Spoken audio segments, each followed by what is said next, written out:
All right, ladies and gentlemen, if I could please just have your attention. Good evening and welcome. Welcome to the 2026 Hall of Fame celebration here at the home of the Geelong Football Club. I'd like to begin by acknowledging that the Wurrung people as the traditional owners and custodians of the land on which our clubs, our families and our communities work and play. We pay our respects to elders of the past, the present and those who will lead their collective future. To begin our night, if I could please ask you to cast your eyes to the screens around the room.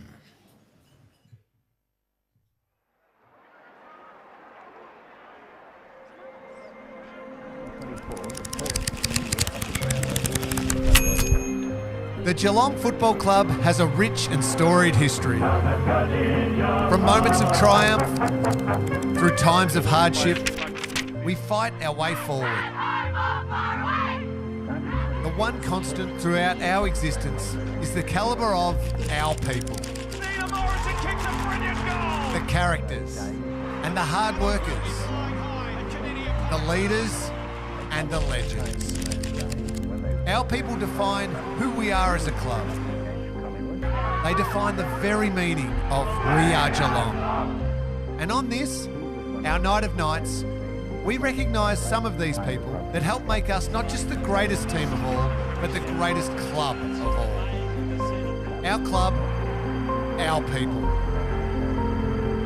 Welcome to the 2026 Geelong Football Club Hall of Fame.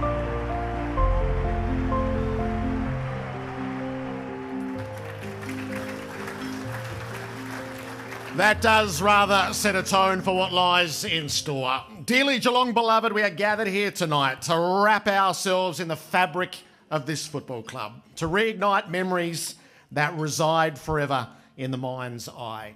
We pause from the frantic nature of the single season chase with its mandatory ups and downs and broken phones, and take a step back and revel in what has gone before.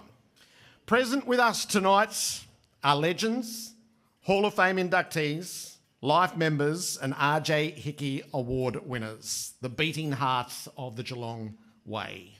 In this room now are the players our parents told us about, those who have captured your imaginations and the heroes that we'll pass on to our children. It's a memory collector's dream. When the moment allows, steal a glance around the room. Do it discreetly. You'll find Fred Willis, Alistair Laird, John Sharrock, Colin Rice and Gordon Hines bound tightly in the glow of 63, just over there on table 26. Don't let the night pass without shaking Fred's hands, one of the great treats in football. The passage of time takes us through Ian Nankervis and David Clark. And don't second guess yourself. In this room is Larry Donoghue. That near mythical figure, his century of goals from the mid-70s. I've never met Larry. I was never sure he was real. He's got a role tonight. There's Neville Bruns and Damien Burke and Mark Yates. They are in cahoots on table 11.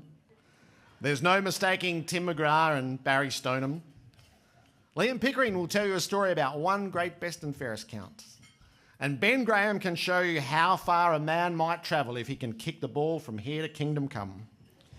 And before we get to our current day charges, both men and women, you'll spy at various tables the golden generation. Men like Tom Harley, Andrew Mackie and Corey Enright. And if you show just enough interest, they'll take you on a journey from Mooney to Mackie, the 24 goals to the 2007 grand final. Uninterrupted from beginning to end. And this is what makes tonight unmissable and has so many of us here. We're going back to a time in our lives when all our dreams came true. Every generation is defined and divided by its own experiences. I try to explain this to my kids. The days before this club became perennially successful and the benchmark across the competition. A time of Sleepy Hollow and handbags, of heroes like Ablett and Hocking and Brownless and the magnificent mind of Blighty, and villains like Dermot Brereton and John Worsfold, and Carlton, and the Milburn game, the afternoon where we wondered whether we'd get out of Royal Parade alive. The days when we doubted if we were destined to win anything, ever again, like ever. My kids can't picture this world. They grew up in a time of Selwood and Bartell and Stevie J. They'd come here seemingly certain that the Cats would prevail no matter the circumstance, no matter the opposition, and more often than not, they were right. They know only a world in which this place is an oasis down the coast and a culture, the envy of all, and an unnatural level of winning. So they have no point of reference for the deliverance. How lucky could you be to spend your childhood watching one Ablett and then grow up into your adult years and be treated to another Gary Ablett all over again? Just as good and maybe better. Football's unanswerable question: did Joel arrive at the Cattery at exactly the right time, or did the Cattery enlist Joel at the moment in which he was most needed? And it was masterminded by a rival premiership captain who had a vision of the way that footy should be played. And he not only saved the game as a spectacle, but he gave us our heart's desire. So we gather again tonight, once more, to see Gary Ablett and Joel Selwood and Mark Thompson here at Kardinia Park, our new legend and two inductees, the central characters in the happiest days of our lives. No wonder we are present in record numbers. To the board members and to the club's executives, to our players past and present, to our sponsors and to our loyal fans of every generation, welcome again to the highlight of the year, that is the 2026 Hall of Fame inductions of the Geelong Football Club. Housekeeping is to be at an absolute minimum. You know this room well. In the case of emergency, the Geelong Football Club staff will look after you. They're like superheroes. This evening's event is going to be recorded in large parts. If you would prefer not to participate, please make that known to the staff. And there is no smoking or vaping in the stadium. We have a silent auction, of which I'm sure most of you are aware. There are 5 items that are going to be hotly contested. They are specifically linked to our inductees tonight. The QR code is on the screen. It's on your menus. You'll see it throughout. The auction closes at 9 p.m. tomorrow. And so let's get to our formalities. We begin with presentations of the AFL Life Membership Awards to 2 of our current players. These were announced at the league's season launch, and we have a special delegate from headquarters to conduct the duties tonight. Would you make welcome Premiership Captain, Hall of Fame and Life Member, and now the AFL's Chief Operating Officer, Tom Harley.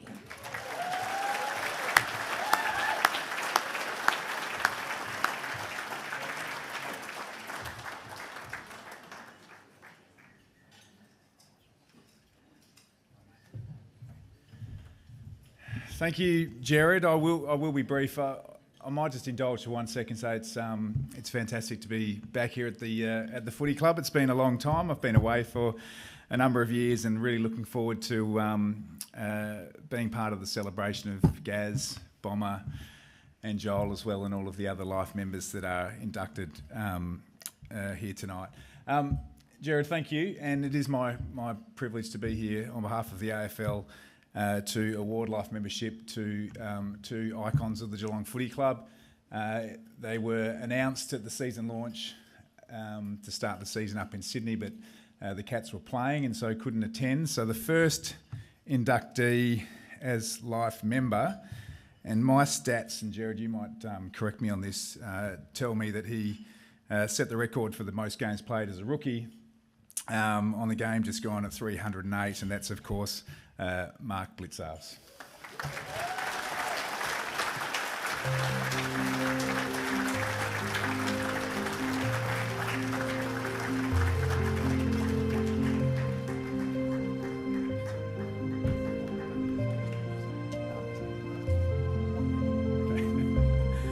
This will be brief, so we'll move on. It's a Geelong night, not an AFL night, so we'll be clear on that. The second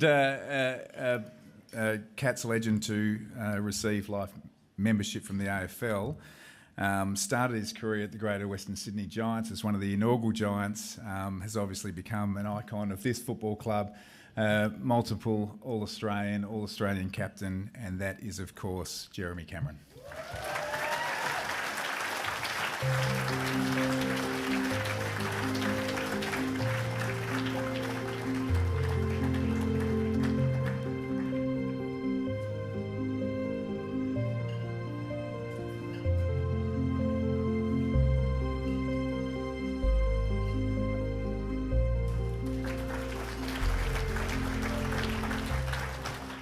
Tom, thank you.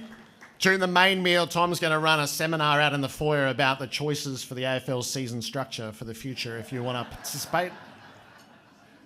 We have a witch doctor class running at the other end as to see if we can come up with anything for a certain arm in the room, but maybe the less better said about that, the better. Our first group of life member inductees for the Geelong Football Club tonight. Now, to make these presentations, if I could welcome life members Kate Darby and Renee Gehring.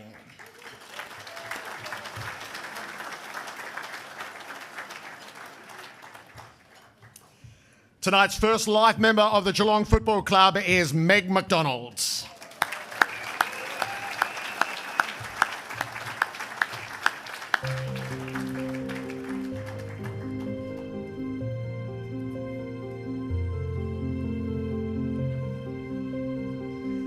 And joining Meg as a life member of the Geelong Football Club is Maddie McMahon.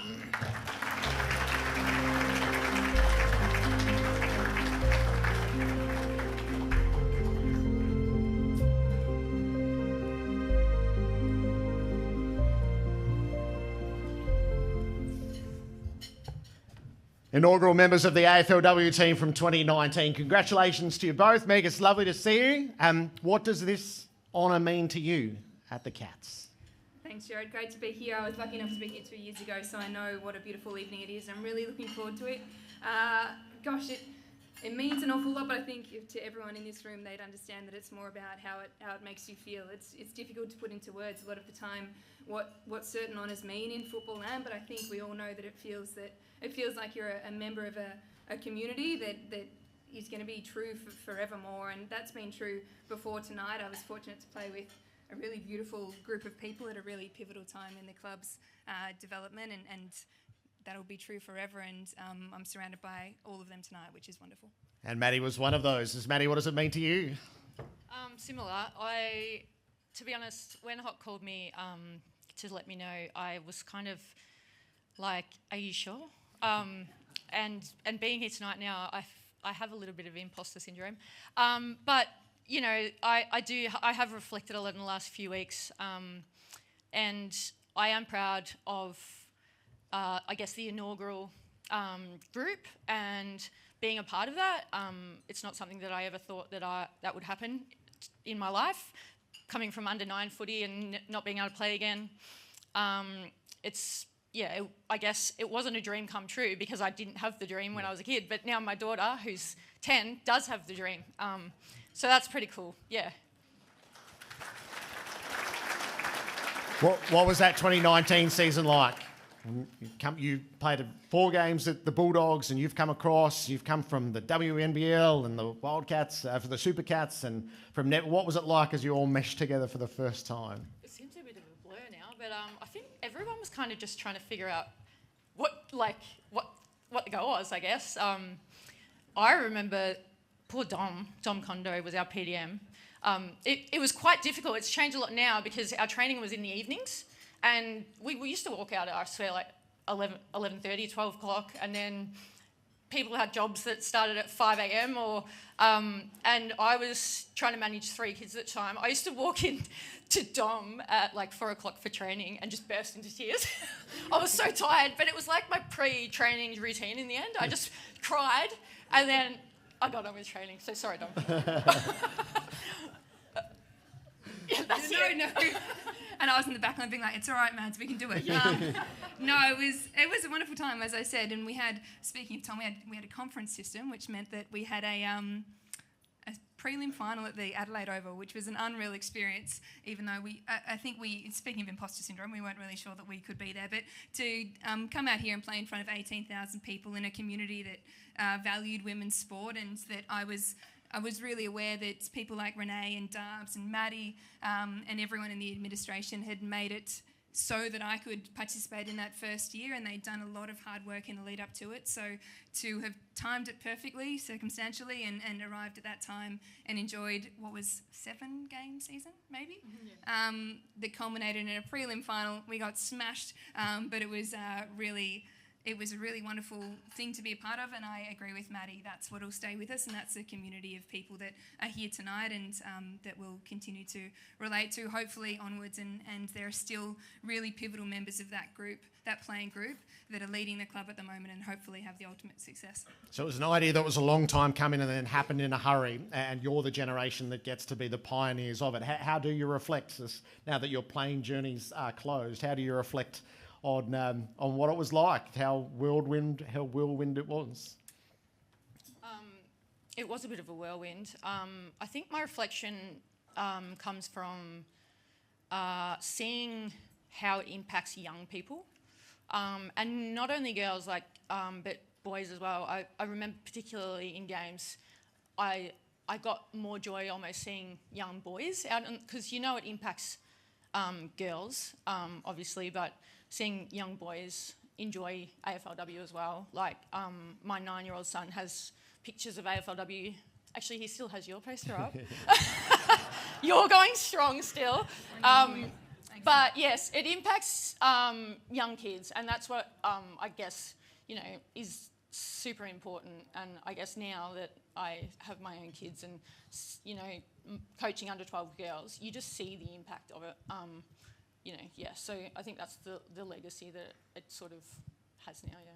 Absolutely, I completely agree with what Maddie said, and only would further it by saying, like you didn't know that this is what you could dream of when you were a young kid, and yet I look at my life now and it's completely transformed by the fact that I went down and had a go at footy over 10 years ago now, and was very fortunate to end up here, and it's impacted where I live, who my friends are, my day job, all of that, and the communities that we get to be part of, and the friendships that we now have because we're able to go out and play the game that every one of us dreams of and watches growing up. So it was really wonderful. I'm so excited about the future of the competition and the full-time professionalism and all that, but at the same time, to have been part of the competition as it transformed and as it progressed was really something special, and that's what I'll hold with me. It's a great sentiment. Part of the Geelong Football Club forevermore as life members. Congratulations to you both. It's lovely to have you here.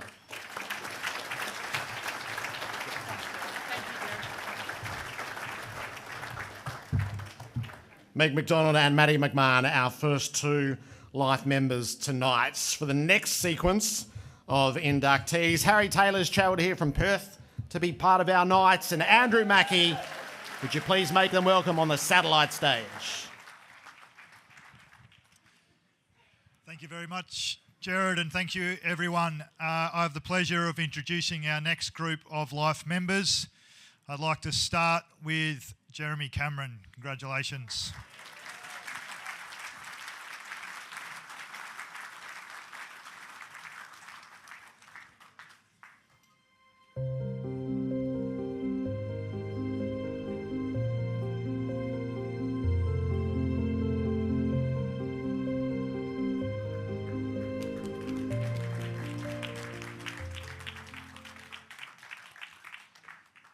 Our next life member for this evening is Bradley Close.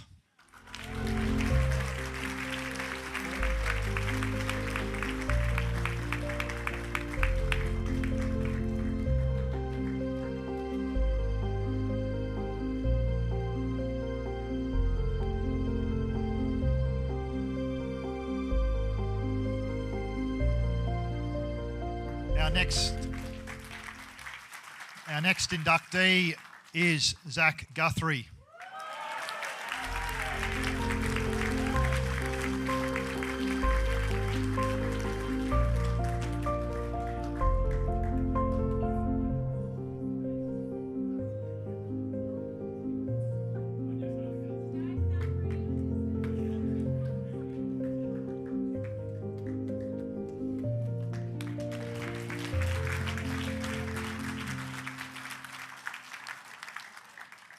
Our next Life member that I'd like to get up is Max Holmes.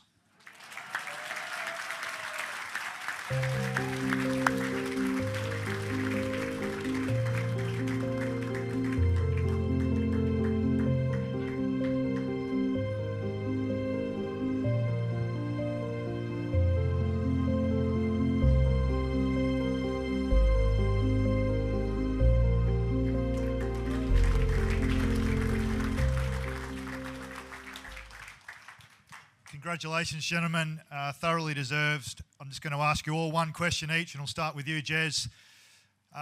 Obviously, you grew up and started your career at a different organisation, but you've come to the Cats, and it looks like you've really made yourself at home here, raising a family, seem really settled. What is one thing that you could potentially share with us that was different at GWS compared to what you experience now here at the Cats? One thing, well, the city's a lot smaller. Sydney was a big place for me. Coming from Dartmoor, you know, town of only 250 people, it was a big change for me going up there. But it's just felt really comfortable the whole time. I feel like, firstly, the people in the community, inside the football club, the supporters, it's just got a real family vibe, and it's nice to interact with the community. Nights like this mean a lot, and everyone's been so welcoming from the moment I walked in. So, and because of that, yeah, your family, you know, that's fantastic. You fit in nicely, but you're able to flourish and play good football. Not on Thursday night, but over the large part, you play, you know, good football because you feel so relaxed and you feel like it is home. So I think that's the biggest thing for me. It's just felt like a real homely vibe, and you know, I felt comfortable along the way. Thank you, Brad. Perhaps your journey is slightly different, perhaps to some of the other more traditional ways. But one thing you've really learnt from your experience in the AFL and in particular with the Geelong Cats? Yeah, I've been lucky to learn a lot of things from a lot of people in this room. It's good to see. Obviously, our first forwards coach, Boris, is in the room. Learnt plenty off him. And obviously, my teammates, a lot of them in the room as well, which is great to see. Biggest thing I've learnt, I think just not setting any ceilings, I guess. I've sort of, surprised myself along the way at every step of my footy. So, just trying to improve and not set a ceiling that, you can keep taking your game to the next level, and learning off my teammates that have helped me get there. And, there's still plenty of ceiling to go. So, keep trying to improve. Thank you, Brad. Congratulations. Zach, perhaps from you, if you don't mind sharing, your growth, your development has been so significant, particularly in the last sort of 5 or so years. How and what you really prioritise during every week to get yourself in the right mindset to get up and play on some really big roles in defence for the Cats? Yeah, it's been something I've sort of always enjoyed doing.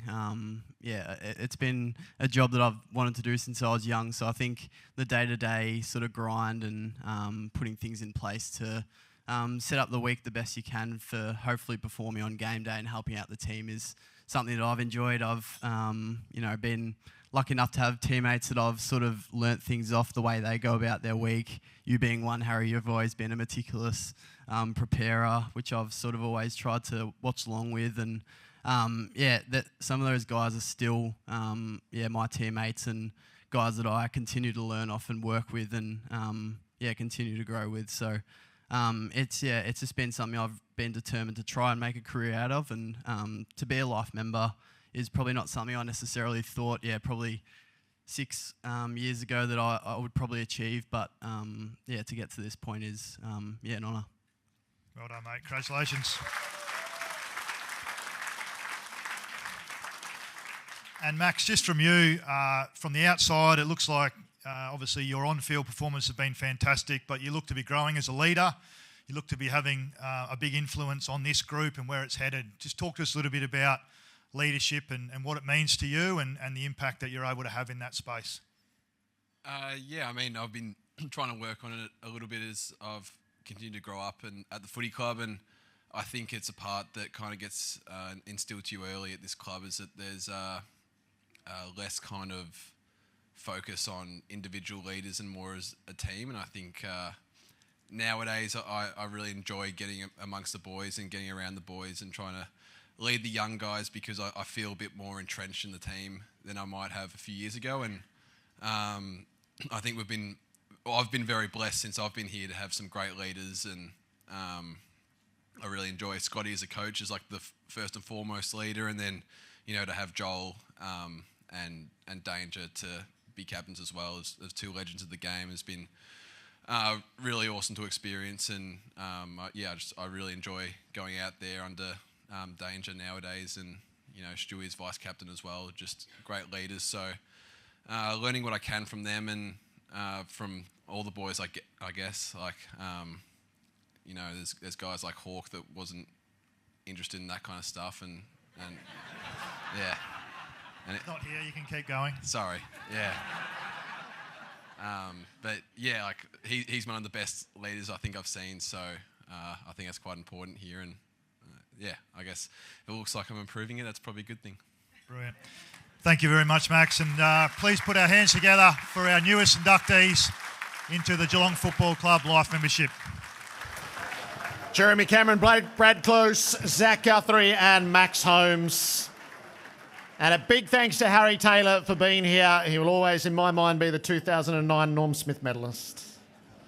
I ran that theory past Nick Revolt once. He didn't like it one little bit.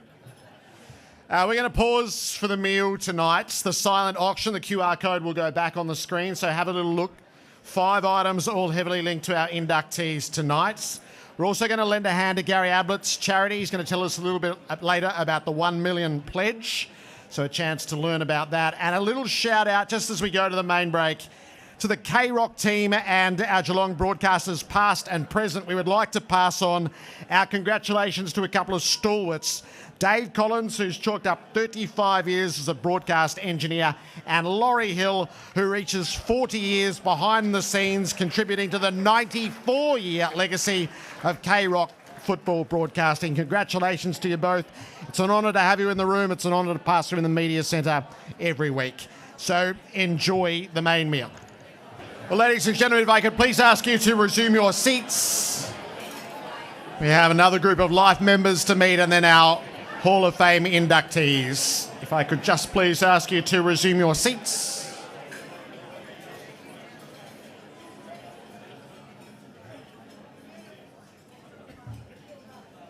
Pretty good, pretty good. Collingwood beat Gold Coast by a goal. That's a shame. Richmond is leading Carlton, so that gives us something to barrack for the rest of the night. The best part of the day was when Hawthorn were 90 points down. Had a good couple of hours. It didn't last the whole way through, but they did lose, so that's okay. All right, this is exciting. The Larry Donoghue Show, hey? So a couple of familiar faces over on the satellite stage to the left of me.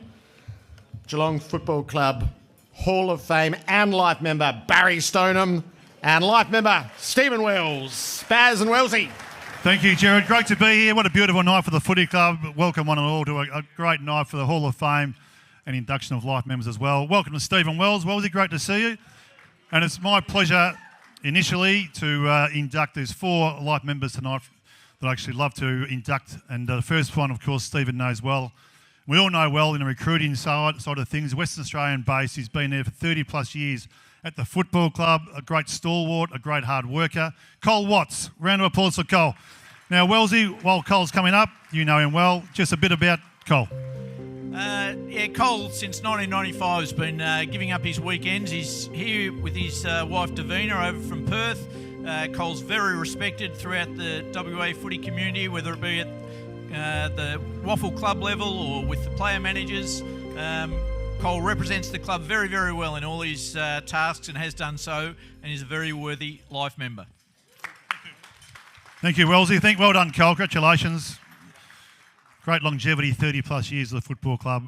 Very well deserved. Do you want to say a few words at all, Cole? Just a few thank yous? Or Thank you. Over your ear? Yes, thank you. It's a great honour to receive this, and certainly I'd like to thank the Geelong Football Club and all the recruiting department. We've changed over my time, changed greatly, but we always seem to attract very good people, and it's I've loved every minute of my 30 years with the Cats. So thank you very much. Great. Thanks, Cole. Thanks very much. Well deserved and a great effort. As I said, a long longevity in the industry, 30 plus years, and also involved in some of the great players from Western Australia. Two here, Harry Taylor, Mitch Duncan, Tim Kelly, etc. So well done to Cole and the football club. In addition, I've got a great pleasure and also an honour to announce 3 more inductees to life members of Geelong Football Club. One's a Coleman medalist, Larry Donoghue, and 2 are Carter Greaves medalists, John Mossop and Liam Pickering. Welcome, gentlemen, to the stage for a brief chat. Great to see them all here. Big Larry, up you come, mate. The Coleman medalist from 1976, Liam Pickering, the Cargie medalist from 1997, and John Rex Mossop, 1982, Cargie Greaves medalist. Up you come, boys.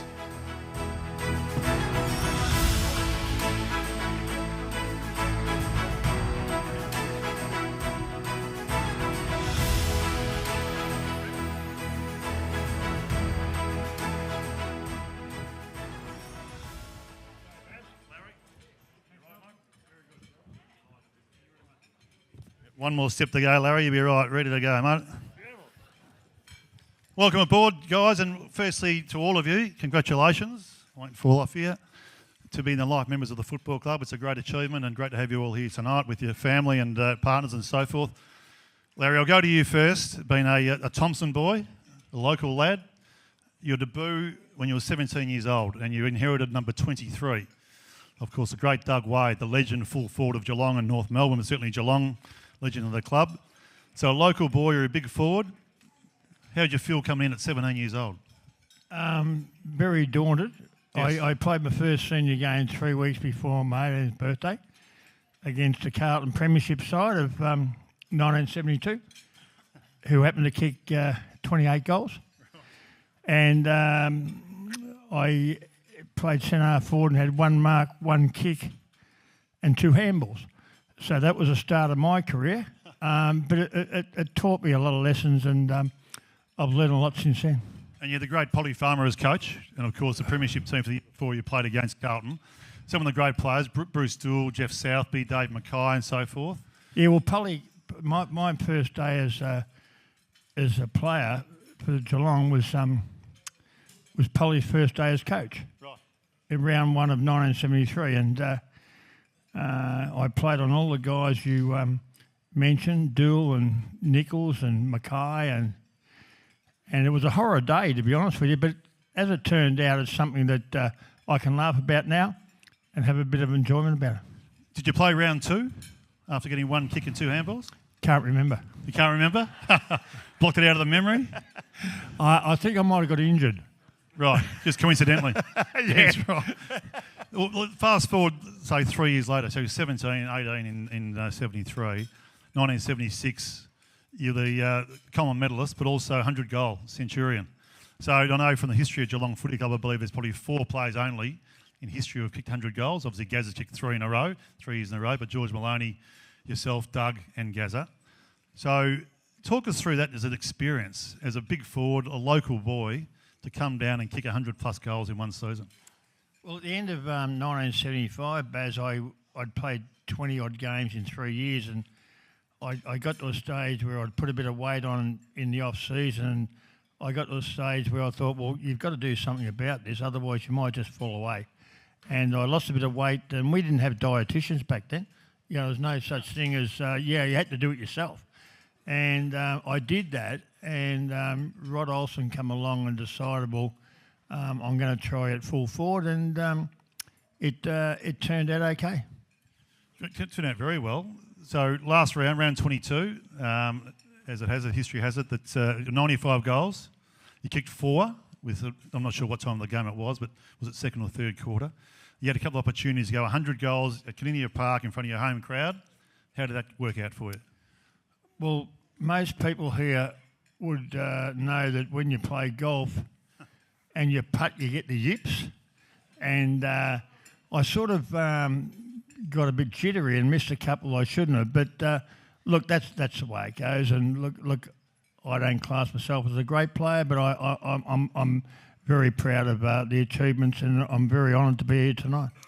Yeah, great words. Yeah, well done. There was one time, though, when you were going for your 100th goal, about 50 metres out, kicked the ball just over the right post, and all the supporters thought it was a goal.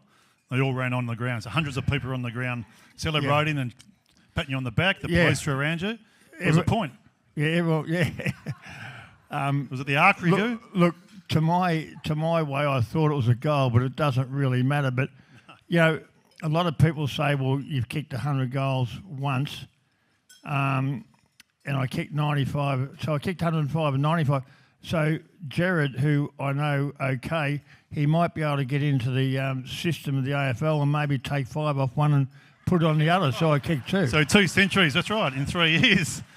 Certainly well deserved. And your average at, 3.3 or something goals a game over your career is outstanding. So you had a great time, obviously. Yeah, I did have a great time. And unfortunately, I had a shoulder problem in 1980, and it was the start of the end of my career. But look, I haven't got any regrets about my life. Well, great career and well done. Any thank yous whilst we're here before? I just thank you to my family and friends for all their unwavering support, and to Will and Steve and all the people at the club. I know that this recommendation and decision has gone through a lot of different departments and different people, and I thank them very much, and also to my ex-teammates. I never not got on with anyone. I look back and think, well, it wasn't too bad. It was very good, by the way. It was more than not too bad. So well done, and a great accolade for a life member. John Rex Mossop. Rex, welcome aboard. Great to see you here. One of the gun ruckmen of the era of the 80s. It started in 79 at Geelong, or probably previous to that, you're under 19s in Geelong. You grew up in Penola in South Australia. A Geelong supporter? Actually, always was. That working? Yep. Always was a Geelong supporter. Family go back. My grandfather was involved with the club, used to help with recruiting years back. And so we sort of had this carried down through the family, and it was a really great honour to actually end up at Geelong. Would have been exciting. You came across to play in the 19s, and at that time, Rod Blake, Sam Newman, a few big ruckmen actually trying, I suppose, eventually get ahead of. How was that the first couple of years to settle into the football club?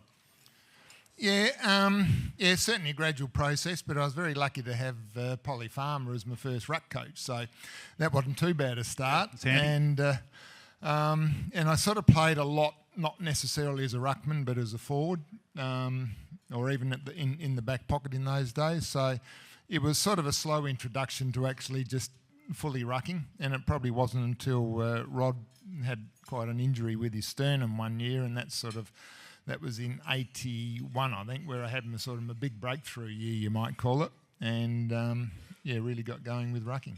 I do recall 81, I was actually a young fellow who went to the MCG to watch the qualifying final against Collingwood, which I did, and you actually played in more the forward pocket, full forward. You kicked 7 goals. So you were playing ruck but also pushed forward. And that was a breakout time for you, wasn't it? Qualifying final, 7 goals. They won the game. The prelim we didn't win, unfortunately, to Collingwood again, but must have been an exciting time for you. Well, it was actually surreal that day because I actually kicked 5 goals in the second quarter. Yes. And people often don't believe that, but I still remember, in fact, I reckon it might have been about the 6th goal I was aiming for and missed, but it's funny how my brain actually went back to when I was a kid, because as a kid you used to kick a footy out in the paddock and kick between 2 trees, and you used to, in your head, play all these games of footy where you'd sort of be the hero of the game, of course. And there I was actually doing it, and I actually flashed back to that at that time. So it's just one of those occasions where dreams do come true. And the following year, dreams came true because you were a Carnegie Grieve medalist, 1982. Must have been exciting for you once again. At your peak of your football, as a ruckman, forward and so forth, to be your best and fairest when you were at the club you grew up watching and supporting, must have been a big thrill for you. Well, it was a big thrill, but, I think just through that whole era, it's just the comradeship you have during that whole stage of your life.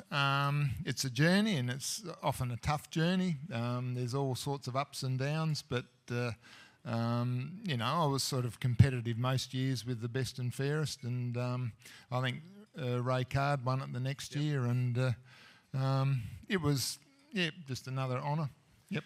Well, great achievement yourself, and well done to the inductee of life membership to the football club. Any thank yous yourself, Rex, whilst we have you?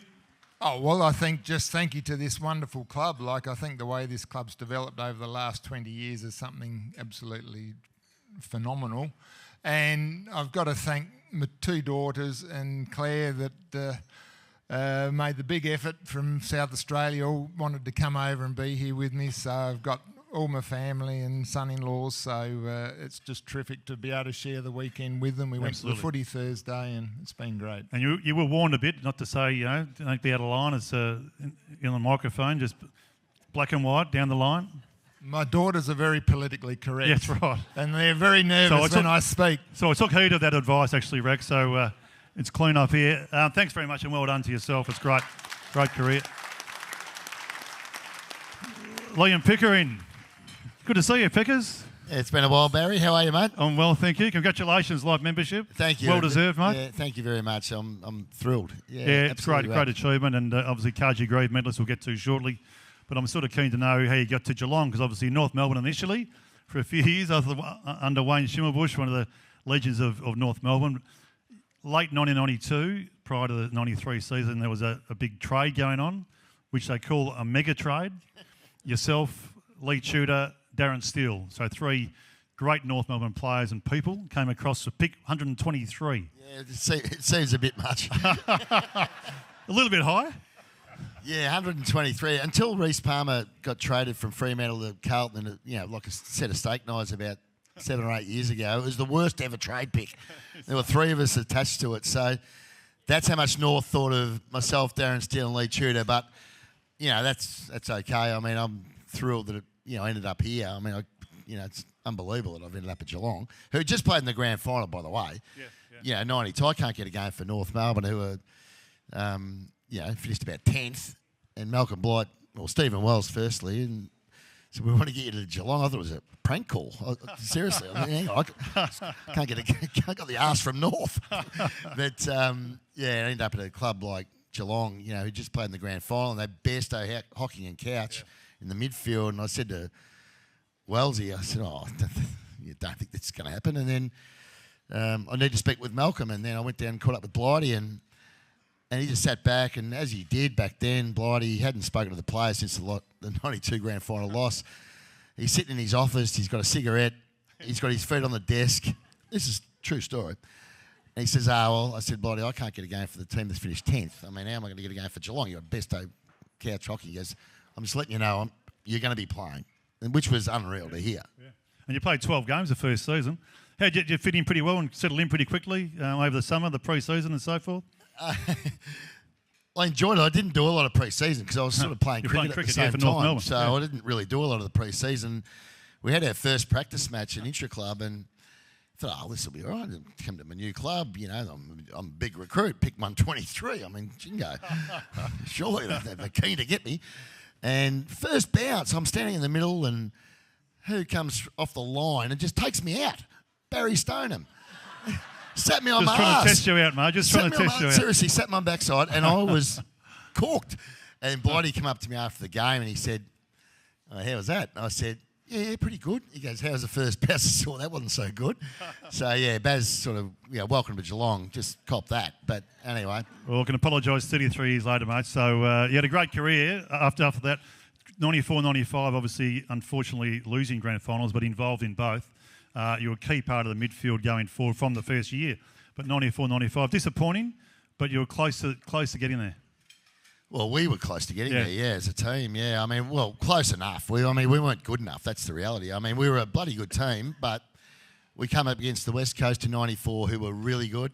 And we did well to make the grand final, considering we won 2 games after the siren, and, the famous Ablett mark, which we all know, that Lee Tudor, who was part of that mega deal, that package, 123. So, Yeah, Gary, who'd been pretty quiet all day actually, kicked the goal after the siren. Billy had kicked the goal that he tells everyone about the whole time, he's a king of Geelong sort of stuff that's Bill does. And then we beat Carlton at Waverley, who were the premiership favourites, and we had no Bairstow hocking couch, Mansfield, who was a superstar player. So we did well to make it, but we were pretty cooked at the end of that. And 94, West Coast were really good. And then 95, we were a really good team all year. We had one game against Carlton mid-year at Princes Park. They beat us by a goal. And we went in with two really big wins in the lead-up final. So we were in pretty good nick when we got there. And then we turned up on the day and we were just horrific. God, we were bad. I mean, they were good. And they were the best team, but they weren't 10 goals better than what we were. So anyway, they were our two chances. I thought 97 was our best chance to win it. Yep. We missed out on top spot by 1%. Equal games with St Kilda. And St Kilda copped the Brisbane Bears out at Waverley. And we copped North Melbourne under lights at the MCG. Wayne Carey on a wet night kicking 7. And then they sent us to Adelaide. Thanks very much, AFL. But they sent us to Adelaide, and then Lee Colbert takes a mark 20 metres out directly in front. And, of course, it's not paid by the umpire. Grant Vernon, the umpire. Grant Vernon. Yeah, we know the name, don't worry. Yeah, Grant Vernon. We all know that. Don't let things go here too. And that sent us out of the finals in straight sets, which was really disappointing.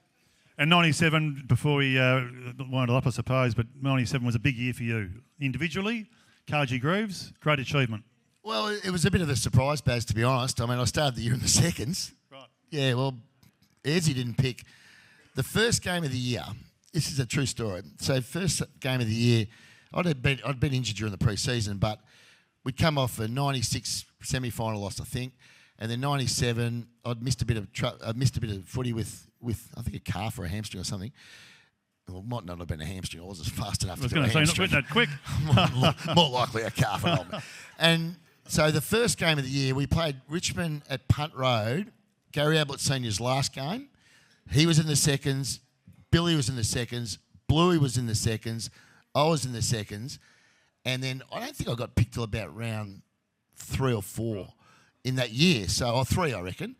We'd lost to Port Adelaide over in Adelaide. So it was a bit of a surprise, but we got on a bit of a roll. And, I mean, I really liked Gary Ayres. I liked him. He was an honest guy. If you had a crack, I mean, he'd give you a go. So, so it was a bit of a surprise. But I'd had a reasonable final series, so that's, I think, what got me over the line. But, it was, as I said, I didn't expect it, Baz. So I'm thankful, obviously, that I was able to get that win. No, well done. Great achievement. Before dessert comes out, by the way, we'd better say any thank yous yourself, mate, regarding the football club and so forth over the years? Of course. Look, I just want to firstly thank Stephen Wells and Malcolm Blight for giving me a chance, to be honest. I was washed up. I was going to go and start playing cricket, 5 years and 22 goals. I played with Rex, actually, at North Melbourne in 1988.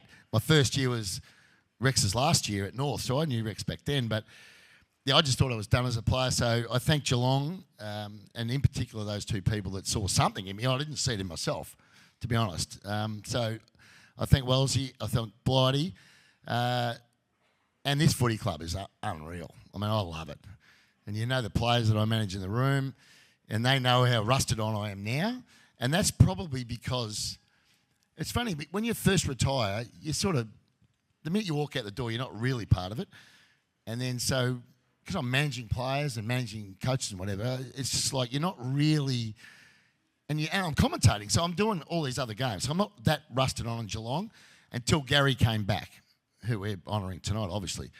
And I learned a few people in the room, well, you're the one that bloody got rid of him in the first place when he went to the Gold Coast. But no, that was a Gary call. Sorry, Gaz. I'm joking, mate. Just put him in before he gets up. But I am seriously so indebted to this football club. It's made my life, to be honest. I was working in the ANZ Bank and then I was selling carpets, so I wasn't going great. I'll be honest. And then I fell into player management, and then the footy club prolonged my career to the stage where I was able to do media, but the player management stuff's really what I do. So I thank this footy club because I love it. And I'm really rusted on it to this. I get Grind and Jed Buse talking about it. Unbelievable. What are we doing here? What are we doing there? And I've got Chris Scott's a client, obviously, and I love Scotty. But so this footy club, I can't speak highly enough. And for the people I played with, and the supporters. I mean, I had great teammates, the trainers. I saw Kari before. There he is, right in front of you. Where is he? Phil I can't Johnson. see him anymore. Last time I saw him, he was this big. He's lost 120 kilos. He was our boot starter. One of the best guys you'd meet. And Phil Johnson's there, of course, table 7. Fabulous Phil Johnson.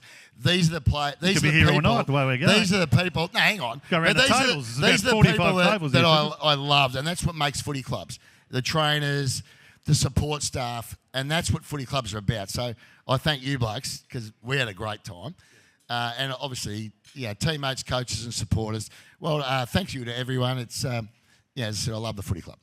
Great words. Yeah, round of applause for all three. Well done, Pickers. Round of applause for our life members, Larry Donahue, John Mossop and Liam Pickering. Thank you very much. Thanks, Jared. Good on you, Baz. Lovely to have you here. Thanks for doing those honours for us. I think the after party's at Larry's. We're all agreed on that, aren't we? Be a pretty good night by the sound of it. All right, shh. It's time to meet tonight's first inductee into the Geelong Football Hall of Fame. Oh, look, Bomber's impact on the Geelong Footy Club is, you'd have to say it's as profound as anyone in a non-playing capacity. Bomber taught us and developed us to be leaders on the field, understand how great teams win big games of football. When he came to the club, he drove standards, helped players become better footballers and better people, deserved every accolade that he gets. And the environment that he championed when he first took over as coach was terrific. And so I've never taken for granted what a great footy club looks like. He just brought a ruthless edge to our culture, had a great balance with firm feedback, but also support and care behind it. He was genuinely motivated for the Geelong Football Club to be successful, but he knew that that was going to be through the players he was working with and the people around him. He had really subtle ways of pushing me and encouraging me, but also making myself find my own way, if that makes sense. So, that's why I'm so grateful for him. I remember the cuddles after the 07. Walking onto the ground, he's cuddling head trainers, he's cuddling support staff, Frank Costa, cuddle in there. That was very special. And I just remember after everything that he'd been through, and the club backing him, that he got what he deserved. What a pleasure it is to have him back in Geelong company tonight. Would you please make welcome to the Geelong Football Hall of Fame, Mark Thompson. And Steve Hocking to present the certificate.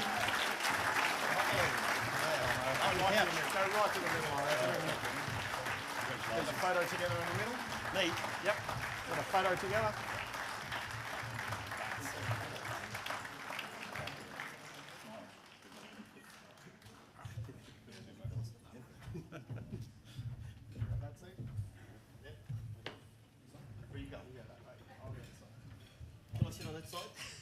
If that's your better side, you can have that side.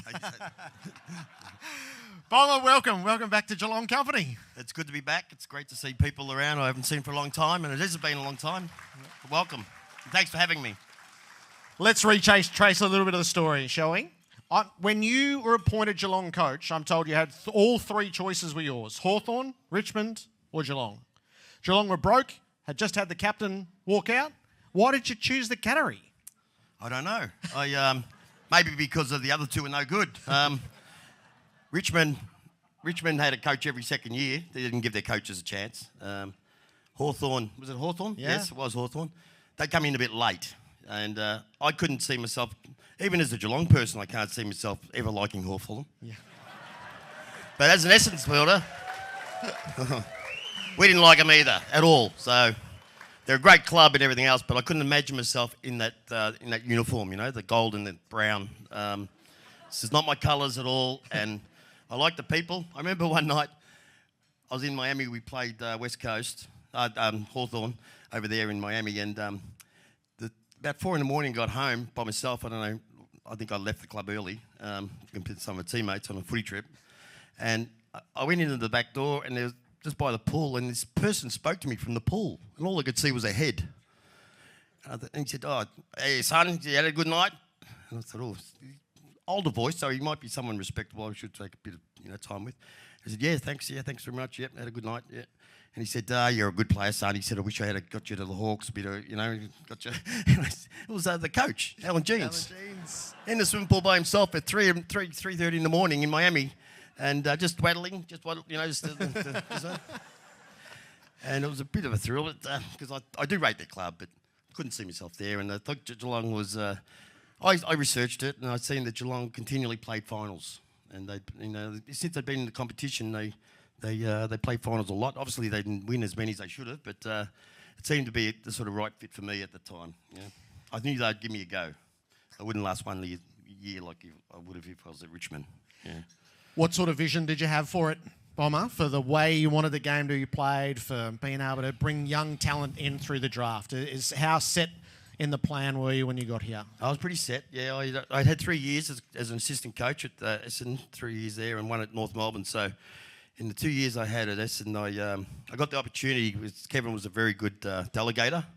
He went away and at the end of the best and fairest for about 3 months, and he left me being the next player in charge of the whole team. So while he was away, I used to do all these drills that I'd done when I was a player, instead of these boring lane work and for 15-minute drills, and there's no sort of skill in it at all apart from being tired and being able to work hard when you're tired, which is not much fun anyway. And I put all these new drills in. When he came back, training looked different, right? And all my drills are all decision-making drills. And he said, "Oh, I might do some of them, son." He said, "They're good." Yeah. He said, "Yeah, they're good." Yeah. So we did them for the year, and the year after they won a grand final. That was 2000 and whatever it was, eight, and then I said, yeah, and I coached the year at 2000. So he was a very good person to be an understudy to, and I love the man now. He's an awesome bloke. He's 78 or something, and he still remembers names. He remembers gags. He remembers what happens in certain games. He knows percentages of where the club ended up and how many wins and losses and against this club. He's a freak, and you've got to love him for it because he's been great for the game. Do you remember first impressions of when you got here? Frank and Cookie brought you in? I spoke to Frank and Cookie, and it's the reason why I chose Geelong was because of those two men. I just found that they were brutally honest to me. Cookie outlined how poor we were and what needed to be done, and Frank was there saying, "Yeah, but we're all going to work this together, and we're going to be nice." And I loved both of them. We had 11 years together, and it was a good choice. Cookie said, "Look, we haven't got much money." He said, and we probably haven't got the greatest list of all, but he said, "I promise you this, that when we do get money, that it'll be put into the football department first." And he kept his word, didn't you, Cookie? You did. Just like you got so much government money, aren't you? Otherwise, I probably wouldn't have put it in.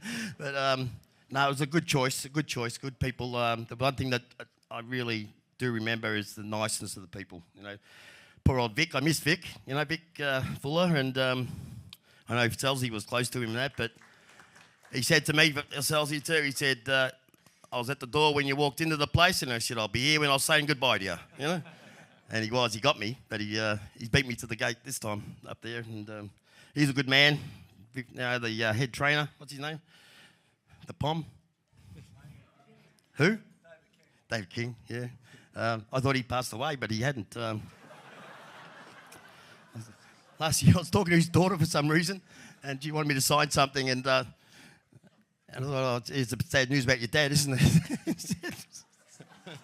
No. He hasn't passed yet. You know? I said, "Why doesn't he turn up to reunions then?"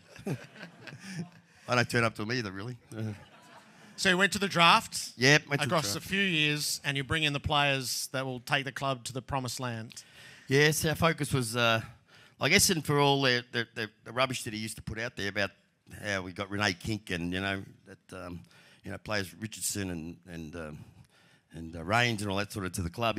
He was basically a recruit and developer sheet. You know, if you look at the teams that he had that won premierships, they were all 18, 19 of them out of 20, 21 were local players that he got when he was young, and he trained them up.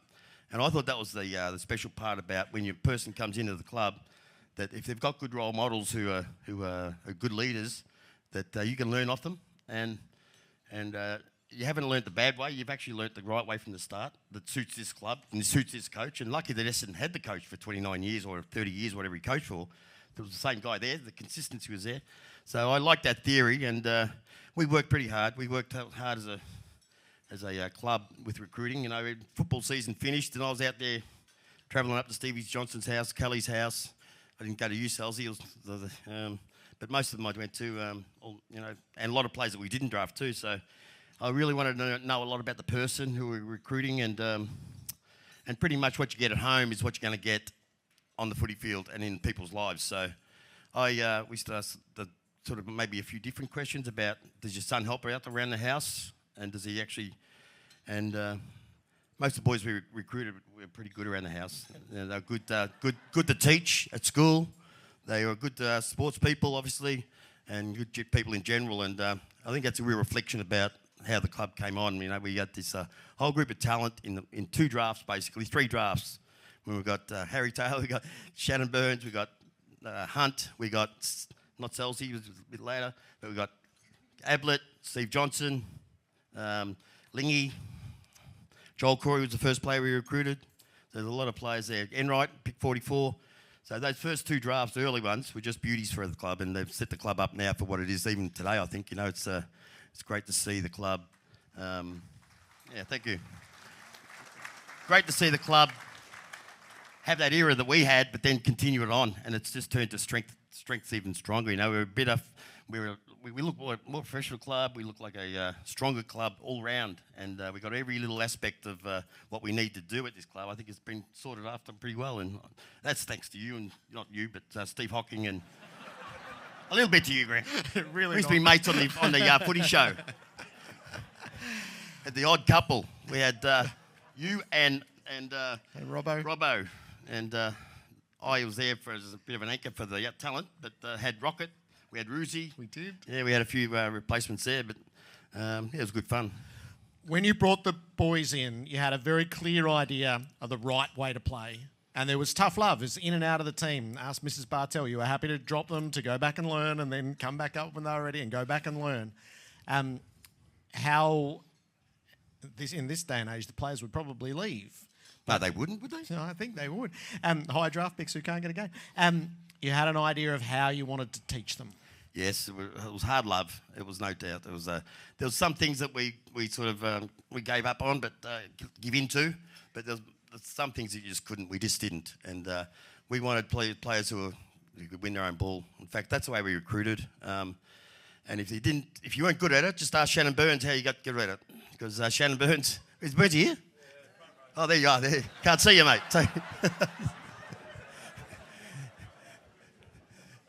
Had a few hours in the contested ball circuits, didn't you? Yeah. But you got good at it, and there was no compromise. And the players knew that. So if you wanted to exist at Geelong and get a game and be recognised for the coach as one of the good players and be picked and have a good career, then you've got to do it. And it was our job to make sure that we had the facility in there for that person to be good at what we need him to be good at. So our program had to be there for him, and I think it was. We were heads and bounds in front of, I think, a lot of other clubs doing individual sort of development programs, and we stuck it to it.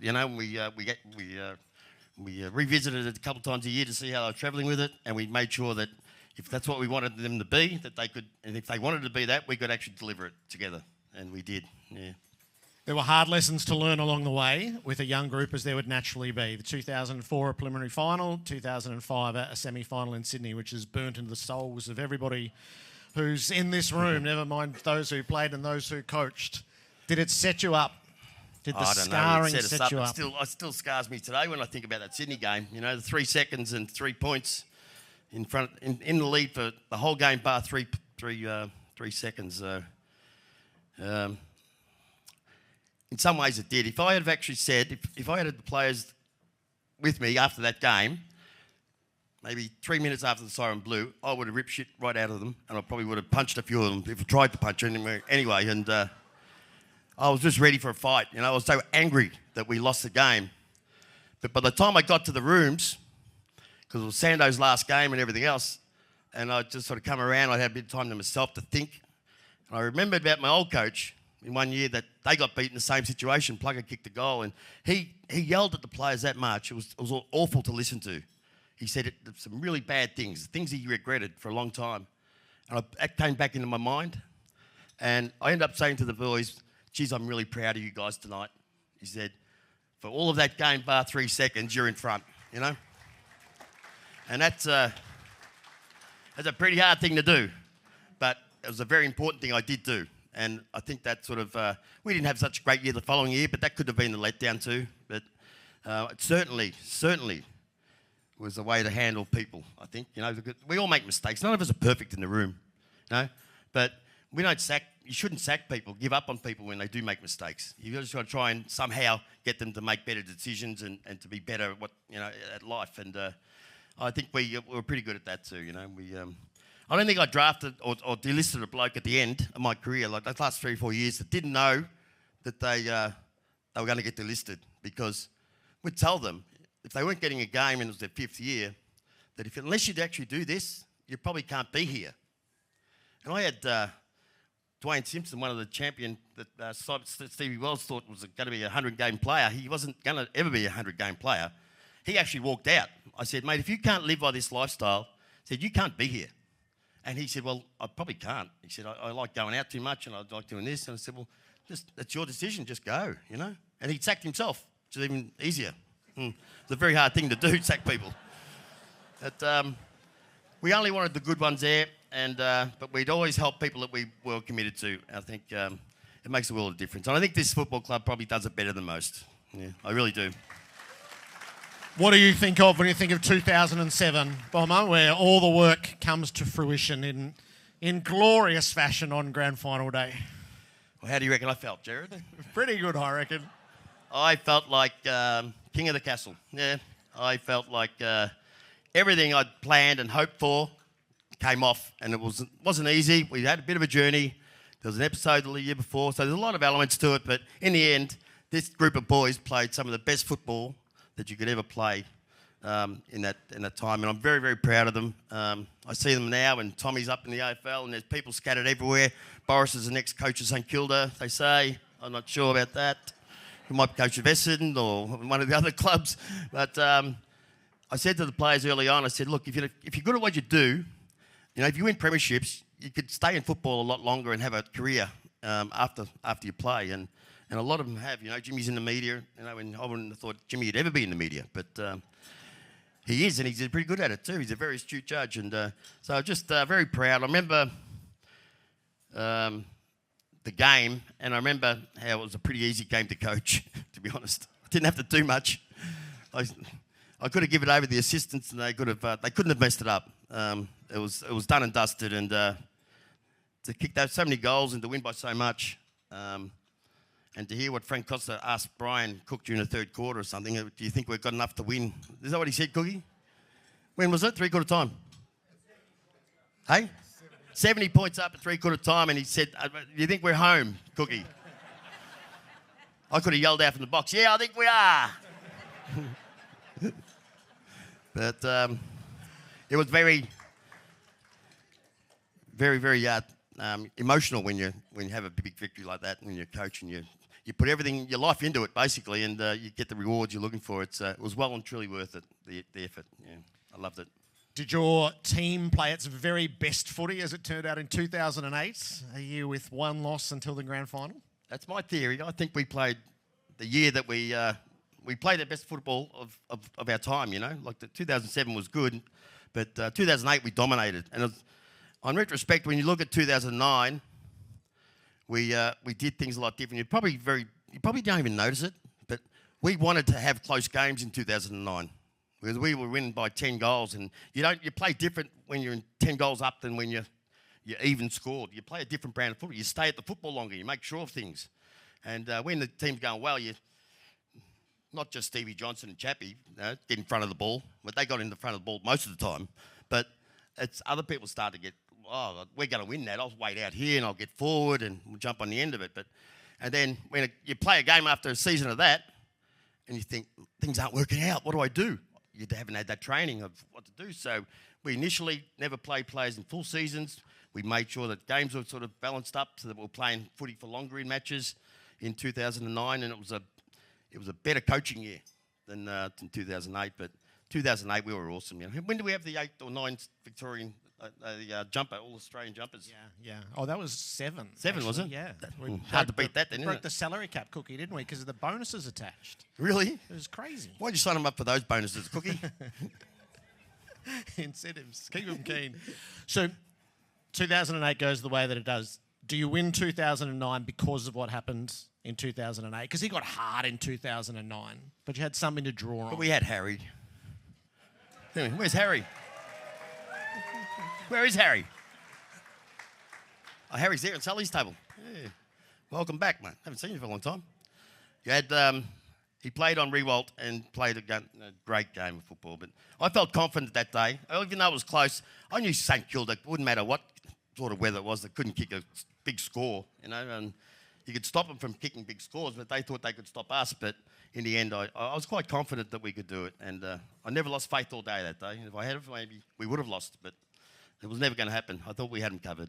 There's only 2 grand finals in whatever it is, 45 years that have been won from behind at three-quarter time as your Bombers and your Cats. Well, we're here to break records, mate, aren't we?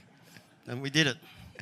Broke records in 2007, didn't we? Yes, yes, we did. When you think back on it, Bomber, and tonight is a night to be reflective with family and so many that you worked with and that you guided. How do you feel about it all, your journey here at Geelong across those 11 years? Well, I don't sort of spend much time here, but that doesn't mean I don't spend a lot of time thinking and dreaming and looking back at what we did, because what we did was pretty special. And I'm glad I played my little role in building this sort of club. I'm glad I got the opportunity to work with Brian, right, for 11 years, and Frank. I don't know whether you had a blue with Frank, but I never had a fight with him. I never had an argument with, the three of us never really had a big argument. Even when, maybe in 2006, we never really lost respect for one another at all. I have lost no respect out of that. It was just a decision that we had to go through. But love the people,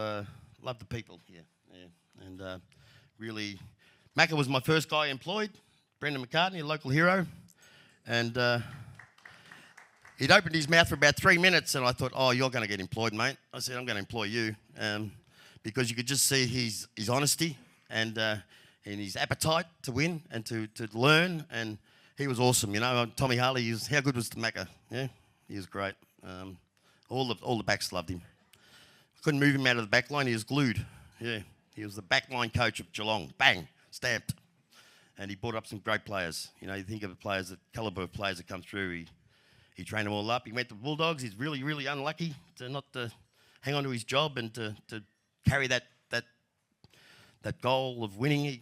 When was it, the year after or the 2 years after? Yeah. He would have done the same. He could have done that easily, Mac, I reckon. It's a shame, but he's still in the game now. And I didn't know he's at Collingwood. I went out and I presented the trophy to the best coach. Yeah.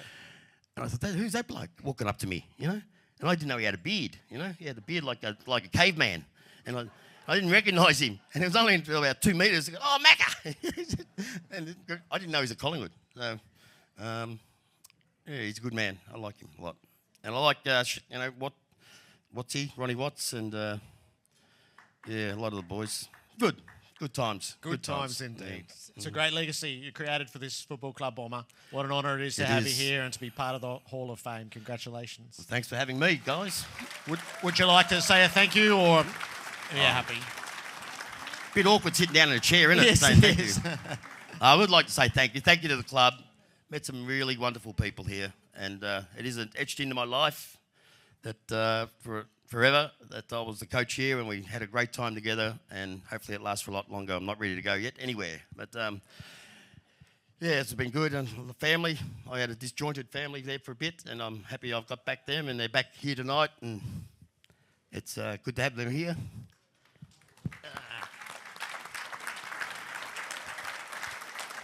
I was going to talk about my dad, but he's not here.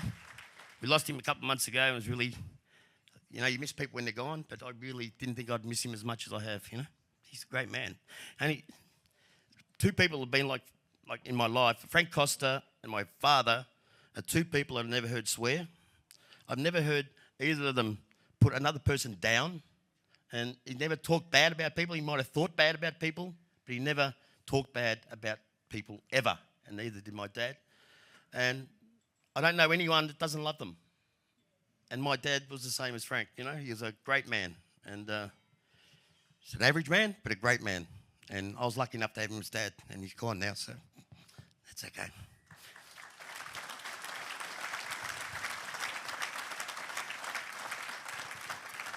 Had some unbelievable players that I coached. And You know, little Gazzo, welcome to the club. I'm actually in good company. I'm going first. I thought they left the best to last, and I'm going first, which means I'm the minor talent. And I think it's deserved too, because you have two great players, probably in the top 10 players that ever played for the Cats, I reckon. I might be a bit harsh. I might be top 5. I don't know. But very, very good players, and a lot of players support that. It's great to see people, you know, great to see Mackie at the club, doing his job as a footy manager. It's great, mate. I heard you're doing good things too, so. But yeah, a lot of good people. Keep it up. I still barrack for the Cats. I'm a big Cats fan. I like to see them do well. I don't know too many of the players or anything else. It's not my job. I'm just here as a supporter and someone that maybe helped early days for you to come into a club that was already settled. It is settled. We can't ruin it. It's too hard to build. So just hang on to it as long as you can. Okay. Mark Thompson, member of the Hall of Fame.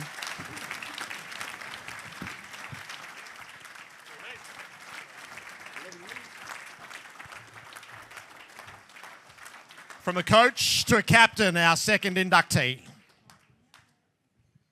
Where do you start with Joel Selwood and his impact on this place? He raised the standard of the group from a training level, a playing level, but he also did it in a way that brought others along on the journey. He came at a time when our team was heading in the right direction. He helped drive standards and on-field performance from the first day he got here. He leaves a pretty incredible legacy. 16 years, one club. Incredibly kind and caring, and incredibly competitive and ruthless and hard and tough, and somehow those all work together. The thing I remember most about him is his great footy brain and his skill. Maybe a little bit underestimated in when people remember Joel, but a brilliant player all round. He was seriously talented, unbelievably skillful. There wasn't anything that he couldn't do. One that really stands out for me is when he went back with the flight of the ball. I was playing on Brad Miller, and Joel went back with the flight and took an intercept mark, which saved a mark against and potentially a goal against for us as a team. That was very, very inspiring to see as a young player. For Joel, the leader, to be able to hold up that Premiership Cup as captain in 2022, it was just such a fitting reward. He was a staple of the group, and he pushed us through some challenging periods, and we eventually got there right at the end. So yeah, you could see sort of how much that meant to the two of us. Stands. And tonight he becomes a member of the Geelong Football Club Hall of Fame. Would you welcome Joel Selwood?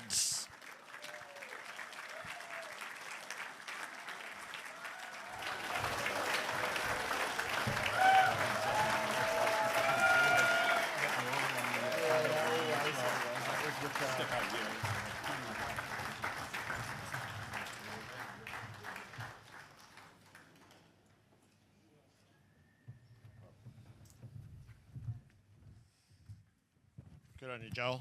Thanks, Jared. One of the best Hard 10, act to eh? follow. Yeah, one of the best 10. They put your name on the grandstand. It probably has just a fraction higher than that. No, I'm happy. He had some bloody good players. So very happy. If I'm only in his top 10, that's absolutely fine by me.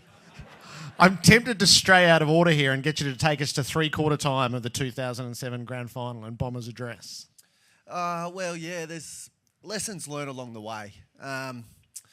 And that was a special one, 2007. Obviously, we were, as you just explained, we were 70 points up going into the last quarter. And I remember we usually break off into your line coaches at that time. For me, it was Brendan McCartney as the midfield coach, but Bomber brought us in, and this is how I remember it. The boys on table 22 might remember a little bit different, but the message that was said to me that I got to pass on then 15 years later, the exact same message was as simple as the only way that we could stuff that last quarter up was if we didn't go out and do what we've done all year and behave the right way. We've effing won it. And he was so proud of us, and to go and enjoy every bit of it, put a smile on your face, and it lived with me, and I didn't know if I'd ever get to pass that message on, but I was lucky enough to. Your draft year is 2006, and just going back to the reference points, at the start of that season, Geelong is premiership favourite, and you are spoken about as the #1 draft pick. The chances of you being at Geelong are as good as nil. as good as nil. Geelong will not end up with the number 1 draft pick. You both have rocky seasons. Isn't it serendipitous the way things worked out? Well, definitely. I mean, Cats supporter, so I was following obviously what was happening. Heartbreak, 2005, I was still obviously following my brothers at the Eagles and Brisbane at the time. So I had fingers in a few pies. Quite happy with how the Eagles were going at the time. Brisbane falling off the perch a little bit. And for the Cats, they were thereabouts. But yeah, I mean, you only need to speak to Table 22 again, but they forgot how to dance together for a little while. And once they got that back, we were unbeatable, which is a joy to be at. And then my piece in it was literally had a sore knee, couldn't get it right. It was probably only about an 8-week injury if I was within a professional environment, but had to take I ended up taking the year off, missing the National Carnival, and it was still rocky at the end. I wasn't sure. There was throughout that period, I go over, Nick Rewalt was sort of the player at the time, as Bomber mentioned before, and in my draft, I had those players. Big guys, 6'6" guys that could run, and they could compete really hard. So for me to fall back later in the draft was actually, it just fell that way, and I was okay with that. I was a bit scared. Port Adelaide had pick 5. I went to that draft camp interview with Mark Williams in it, and he was a strange cat.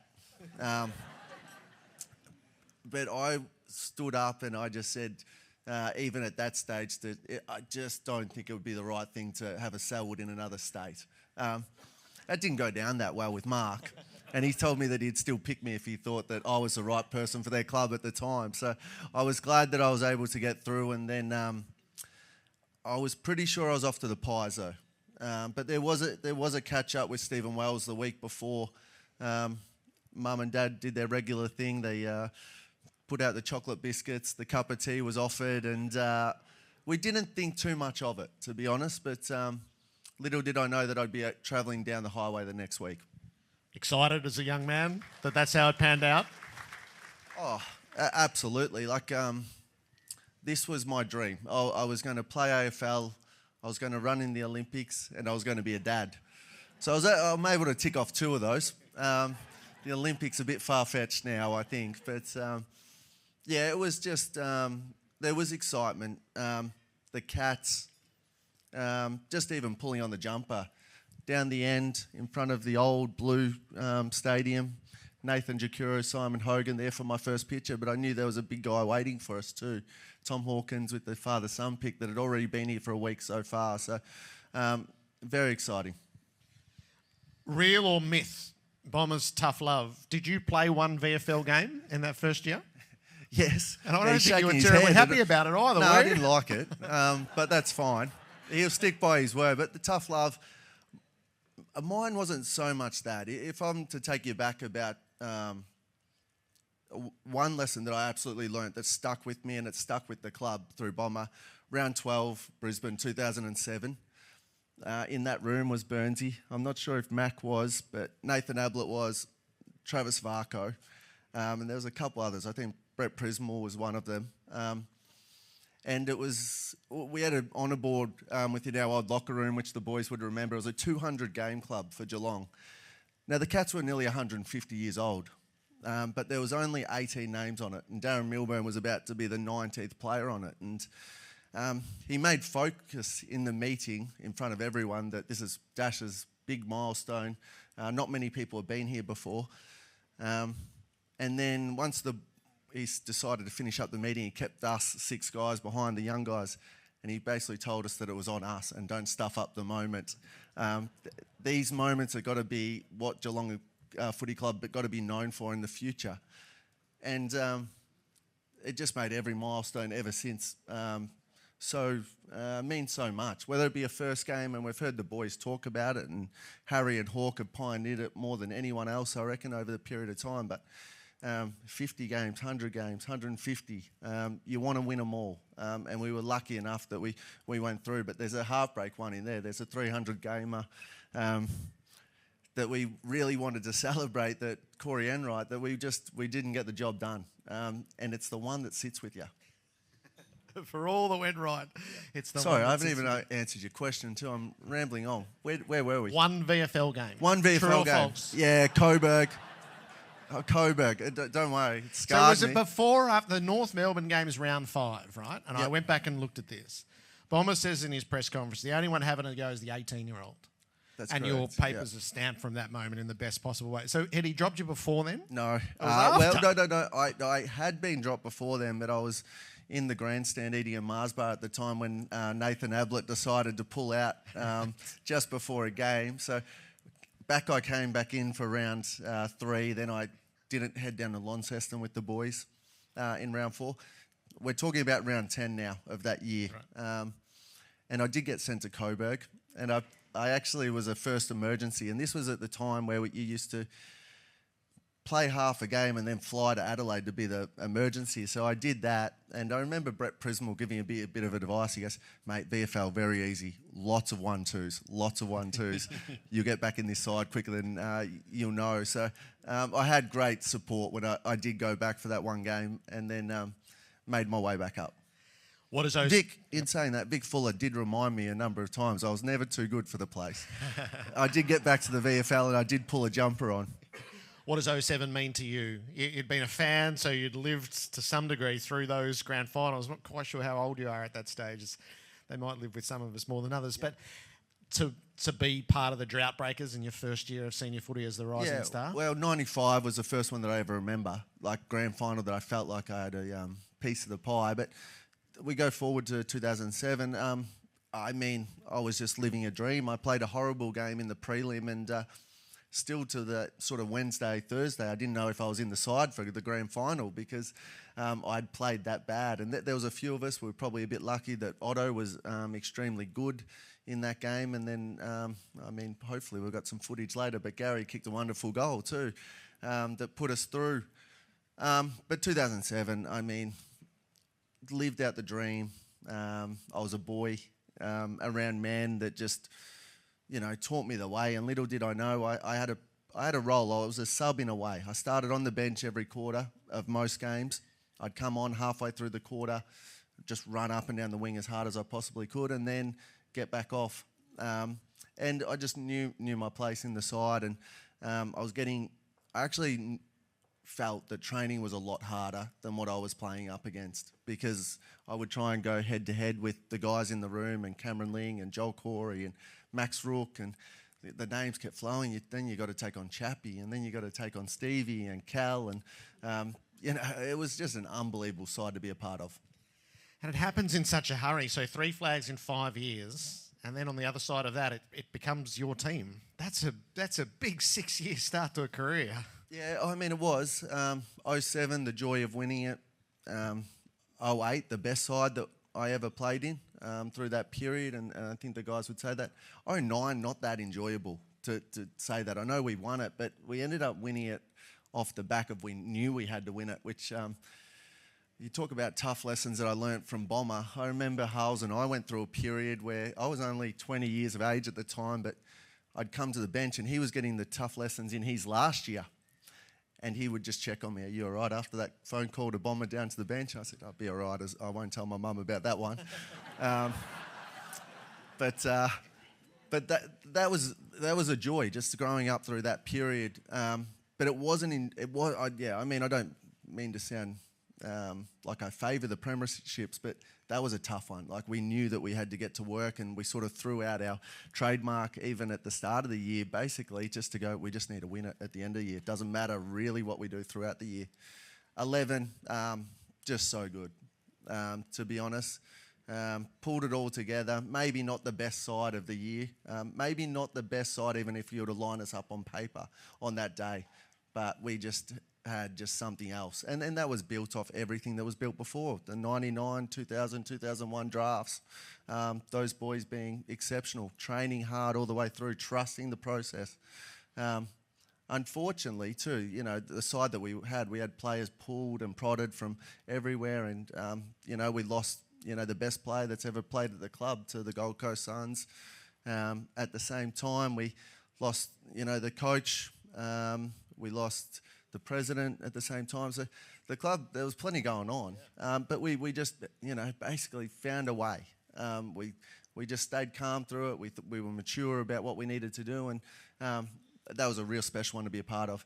Off the back of that, becoming captain, I don't know. I couldn't do it now with all the social media stuff, with all the everything that goes with being a captain at a young age of 23, 24. But so well supported. People go, "What's the magic sauce of Geelong?" Well, I had 2 coaches. I had 3 presidents in my time. I had 3 footy managers. It was pretty easy. 2 captains before me that set it all up, and just go to work, enjoy it, and make people better every day. And that's what I felt like I just had to do: come to training and just literally try and get better. We all saw it. It wasn't easy, and that's why we admire you so much. Is the transformative years, so from 11 to 22, and we'll get to 22 shortly.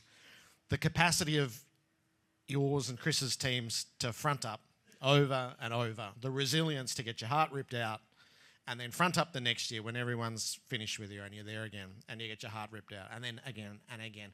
Where did you draw the strength and resilience as a coach and a captain to be able to live those years, because they weren't easy?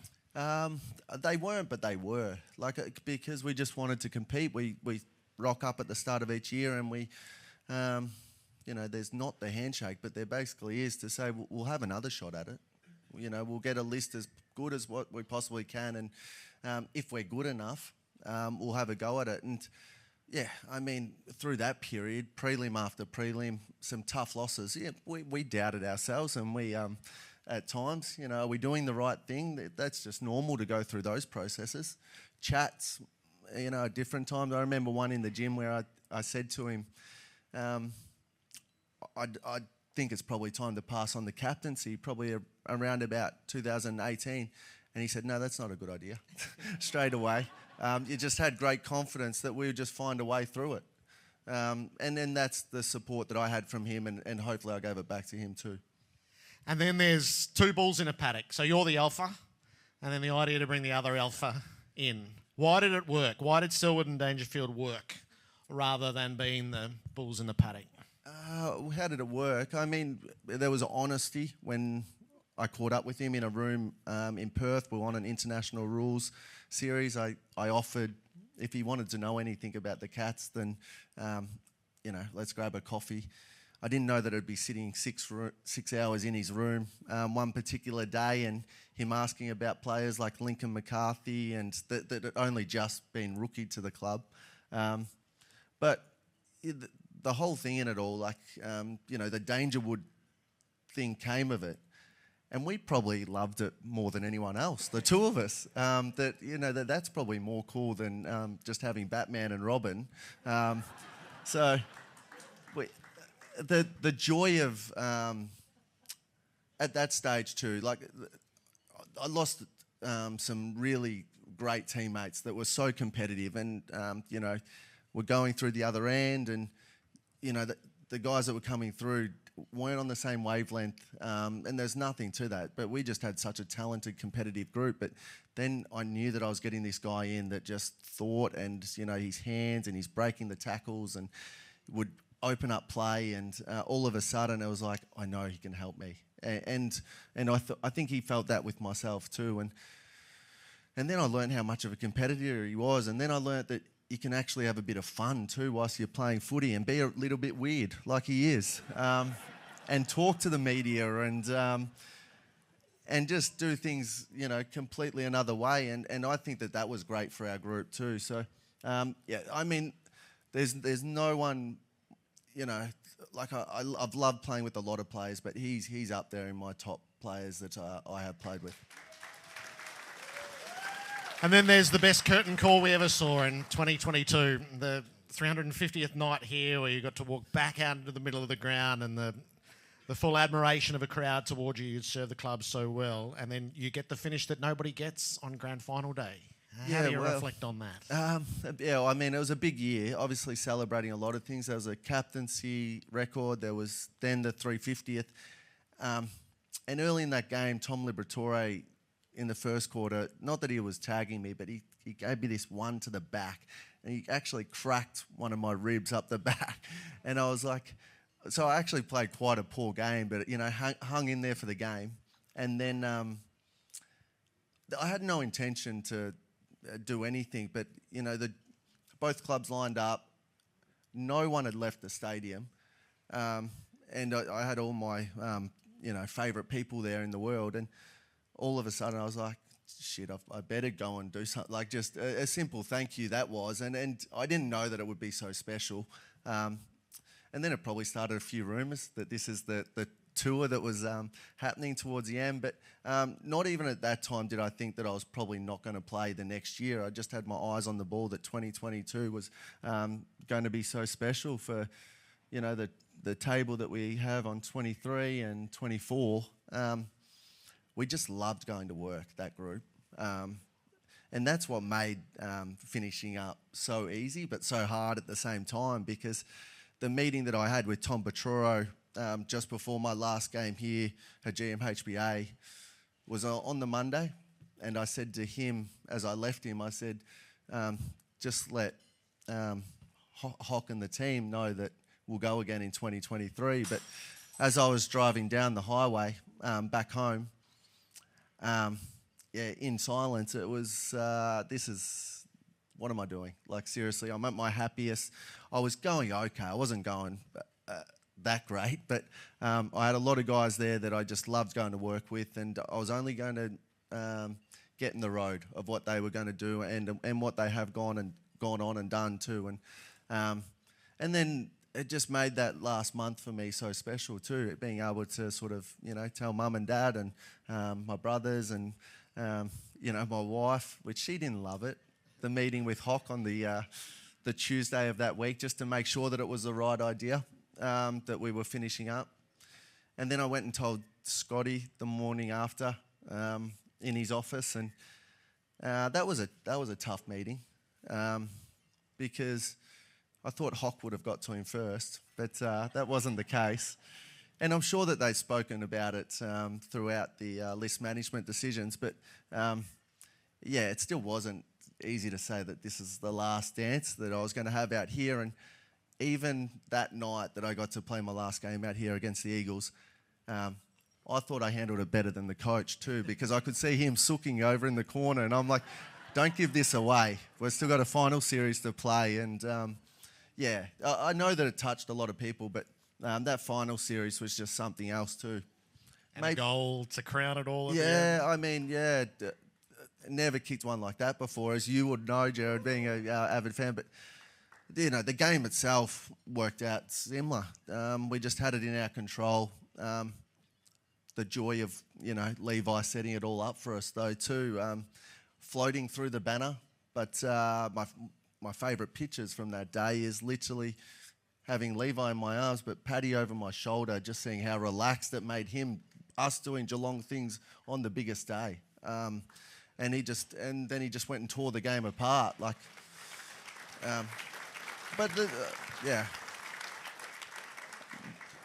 Long-winded, but we were just doing Geelong things on Geelong's biggest day too, which made it so special. And I couldn't have dreamt of doing it with a better group of guys too. They literally just all got better at once. The grind of, you don't expect it, but there was 10 of them that just knocked it out of the park. And there are times when I was taking the rest, I was like, how am I going to get back into this side? And I doubted myself, but I loved it. They're doing still great things, which is good. And that was our favourite day, wasn't it, Britt? It was a really special day, that day, and so special. That's true for a great many people, but yes, clearly for you and your family. You've given so much to the footy club, Joel. This is a small gesture back, membership in the Hall of Fame. Would you like to say a couple of thank yous? Well, I would.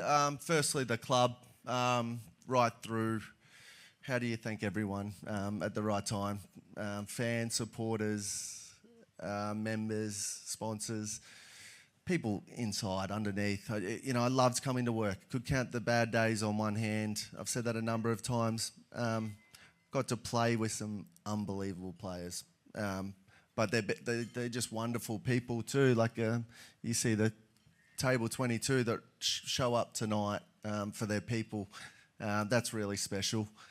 Doesn't go unnoticed. I've got two guys from WA here, ex-teammates, Mitch, who coached last night at the Eagles, and then Harry, that's just been a right-hand man for me the whole time.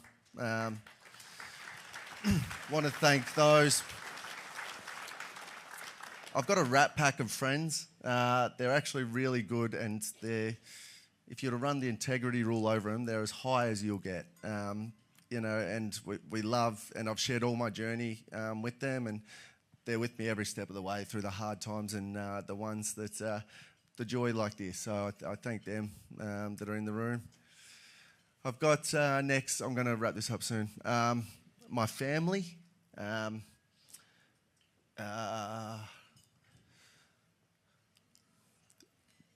just love Mum and Dad. They drove us everywhere. They gave us boys the best shot. They gave us a wonderful go at just being the best people that we could, and then that was the most important thing for them. And they've enjoyed the footy ride over 20 years, the AFL ride, and I think they're a bit sad that it's come to an end. They would have loved it to go forever, but no, we won't be. We won't be too greedy. I think we definitely all got a good run at it, and we love them. My brothers, I love them all. So special. And to Scoot, who's just, he's just a good man. So thanks to Scoot. And now I've got my family, Britt and the boys. We are loving life at the moment. We sneak down to Bowen Heads. We're doing our own thing. We join in. Britt's a fabulous mother. And the boys, they're just growing too quickly. We sort of want to put a stop on them at the moment, showing no football talent for everyone in the room. Alfie's a little bit aggressive, but Joey's as soft as pie, so don't expect anything coming out there. But yeah, we'll just keep having fun, and I thank her for coming on the journey too, because we obviously get dragged through a fair bit as players. You expect that. The partners not so much. And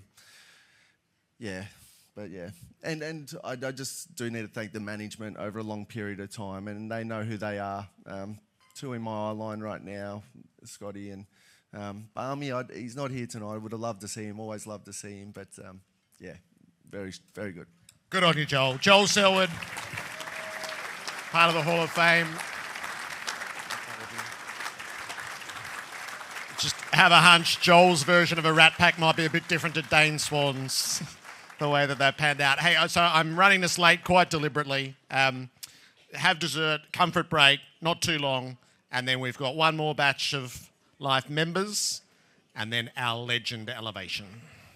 All right, we have one more batch of Life members to induct tonight, and then our legend elevation. To conduct the Life member inductees, would you please welcome the GM of our AFLW program, Dom Kondo, and our new AFLW senior coach, Mick Stanier.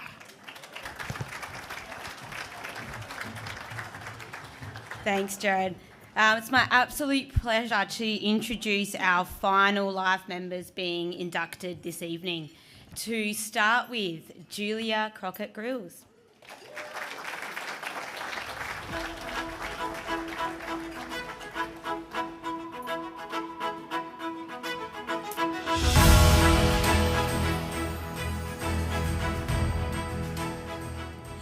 Amy McDonald.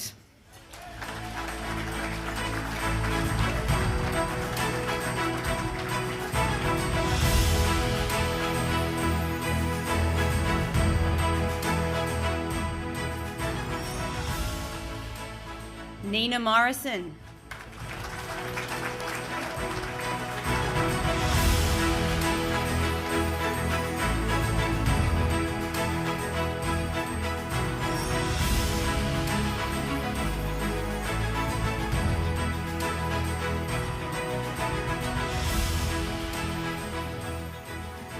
Becky Webster.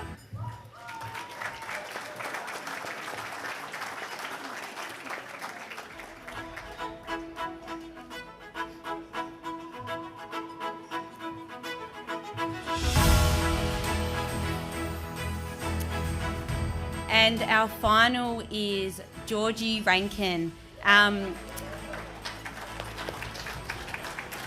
Unfortunately, Georgie couldn't be here tonight. She's at home recovering from a footy injury that she wanted me to share with you all, and also wanted me just to share how unbelievably honoured she is for this recognition, and also for her incredible teammates.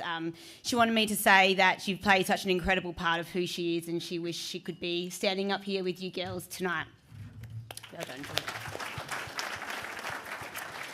Okay, girls, I'm going to hand it over to you and get you to talk about each other a little bit. So, Croc, start with you. What can you tell us about AMAC? Ames. Ames, you're probably Ballarat royalty by now, I reckon. 3-time best and fairest. Speaks volumes for itself. I've been watching you grow as a leader over the years. Your football's really inspiring. We often turn to you when we need that clearance when the game's on the line, and not only on the field but off the field, you're a huge part of the community team. A big part of why our community camps are so successful, and you're the ultimate Geelong person.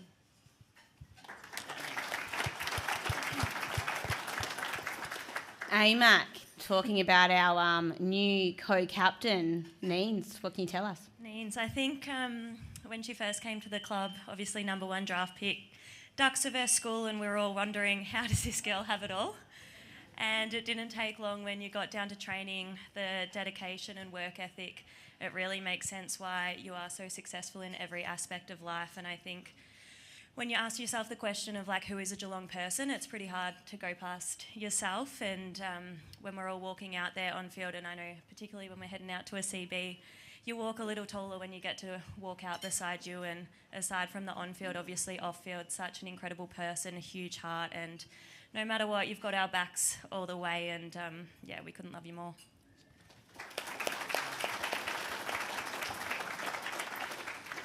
Neens, talking about your counterpart, Becky, and then I also might get you to say a couple of words about G as well. Beck obviously recently elevated to co-captain, but I think you've always been a bit of a spirit captain amongst our group. The vibe and energy you bring out, it makes footy fun and makes us realise that footy's the place that we want to come to work, and it's just so enjoyable when we get to stand beside players like you and inject that kind of spirit into our team. And I know that you've kind of come through the journey alongside myself, and it's just been so special to share so many milestones along the way with you. And similar to what Ames said, when you've got someone like yourself who you walk beside, you stand a little bit taller, and it's just a privilege any time you get to play with you. So love your work. Yeah, and then just on G, I think that she's someone who's just lived and breathed the Geelong Footy Club since she was a little girl, as a supporter and now as a Geelong person and as a Geelong footballer. She just bleeds blue and white, so she'll be so honoured and proud to have this recognition, and obviously so disappointed that she wasn't able to be here tonight. But we speak about Geelong people, and you think of someone like G who's competitive and driven to get better, but also just got truckloads of empathy and care for the people around her and connection to community. So, you think of Geelong person, you think of someone like G.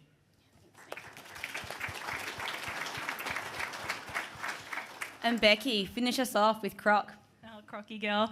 I think I haven't come across someone who wants to win and put their head over the footy more than you do, Doll. And I think you're a really important person in our team, and to be part of the inaugural team as well. And see you grow and develop across our journeys together has been awesome to see. But you're just a really Geelong person in my eyes, and love working and getting to work with you as well. So well done, Doll. Thanks, girls. Before we finish up, is there anyone else that any of you would like to take the opportunity to now?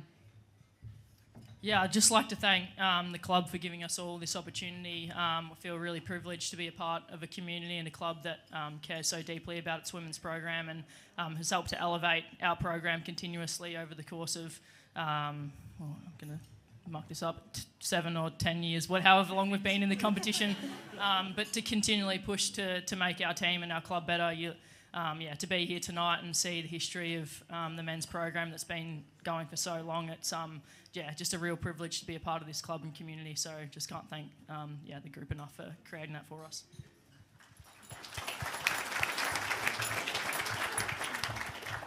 Well rounded, Nino.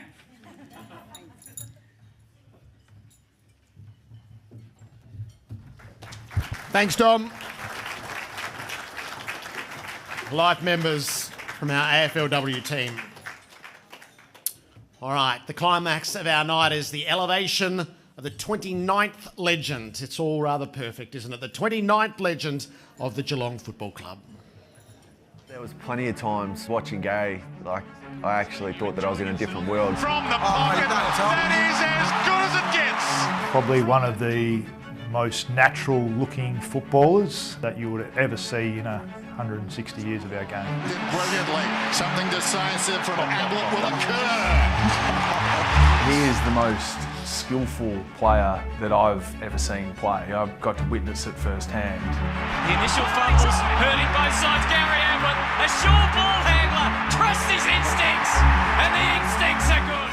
Literally like a computer game. It's like he's on Mario Kart picking up the bananas and he's picking up the stars and he's just running past people. This goes to one knee. Ablett's got it. Pulls away through. It's a goal. Geelong in front. That 2007 preliminary final, brilliant. The rove off the auto ruck work, he made it look as simple, as easy as could possibly be. The one that probably changed the fortunes of Geelong forever. Who knows where we would have been. He literally turned on a dime that day and became the best player in the league. Gary came to the club, was his own person, was his own man, and we all saw and delighted in watching Gary play. I reckon if you said, build me the ideal midfielder, maybe he could have been a bit taller. I reckon Gary would come out of that equation. But the way that he transitioned himself from being a very, very good player to one of the competition's elite, I think even with my inexperience, really helped drag the group along from being a good side to a great side. I don't think there's been a player in my time that excited the fans more than Gary did. The most important thing I learned from Gary was, as good as you are, the care that you give others is the most important.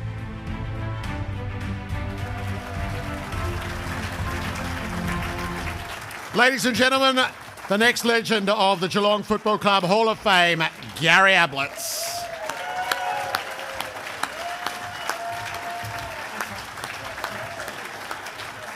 Steve Hockin and Corey Enright are our greeting party.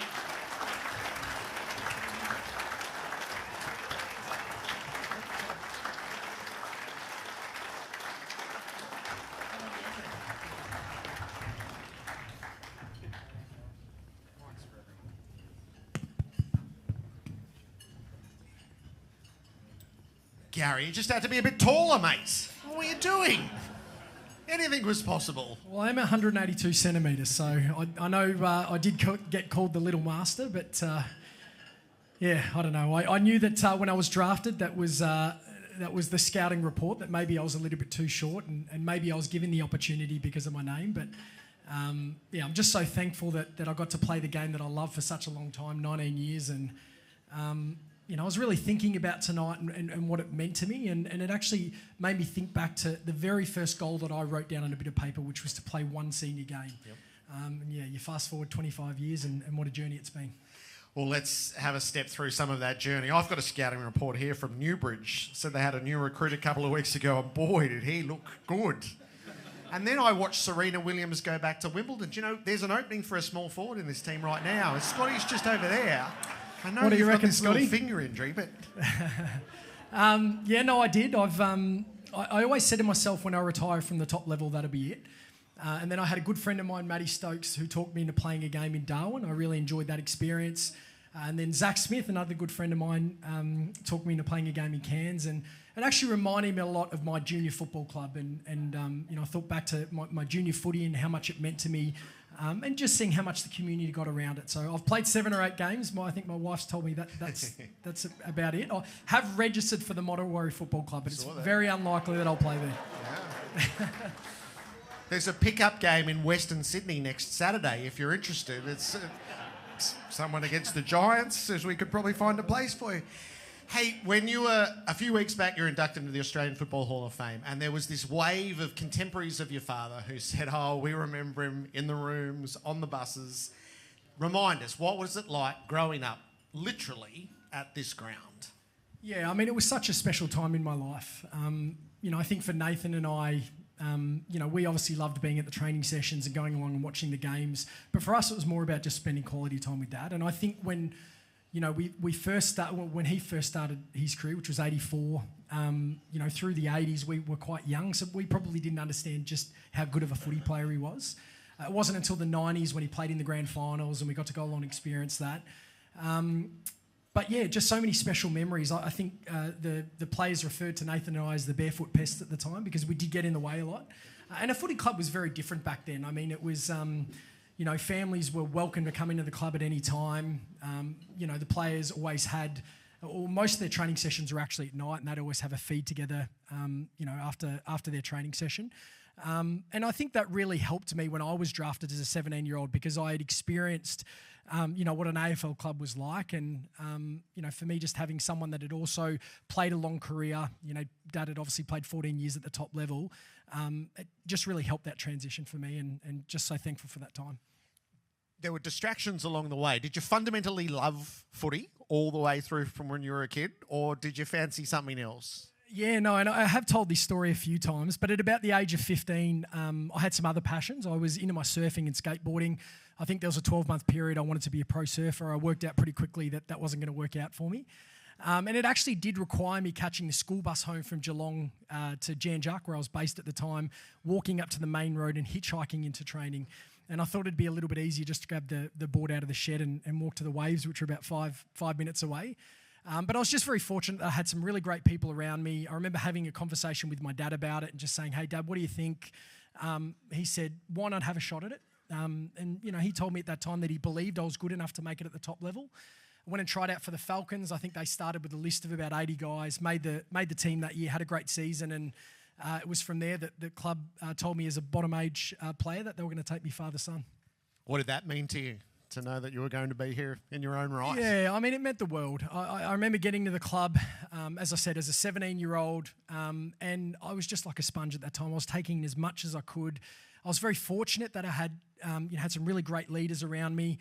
Obviously Bomber here tonight. I mean, I was just, again, so fortunate to play under a coach like Bomber. He spoke a little bit about, the program, and, I've thought a lot about my early days at the football club, and I think Bomber's a really big part of the reason why we had so much success. Obviously, he was the coach of the football club, but I've come to learn that the basics and the fundamentals are such an important part of the game. If you look at all the champions that are able to play at a high level over a long period of time, they just do the basics and the fundamentals well. And I remember getting to the football club and Bomber had implemented the right drills into training.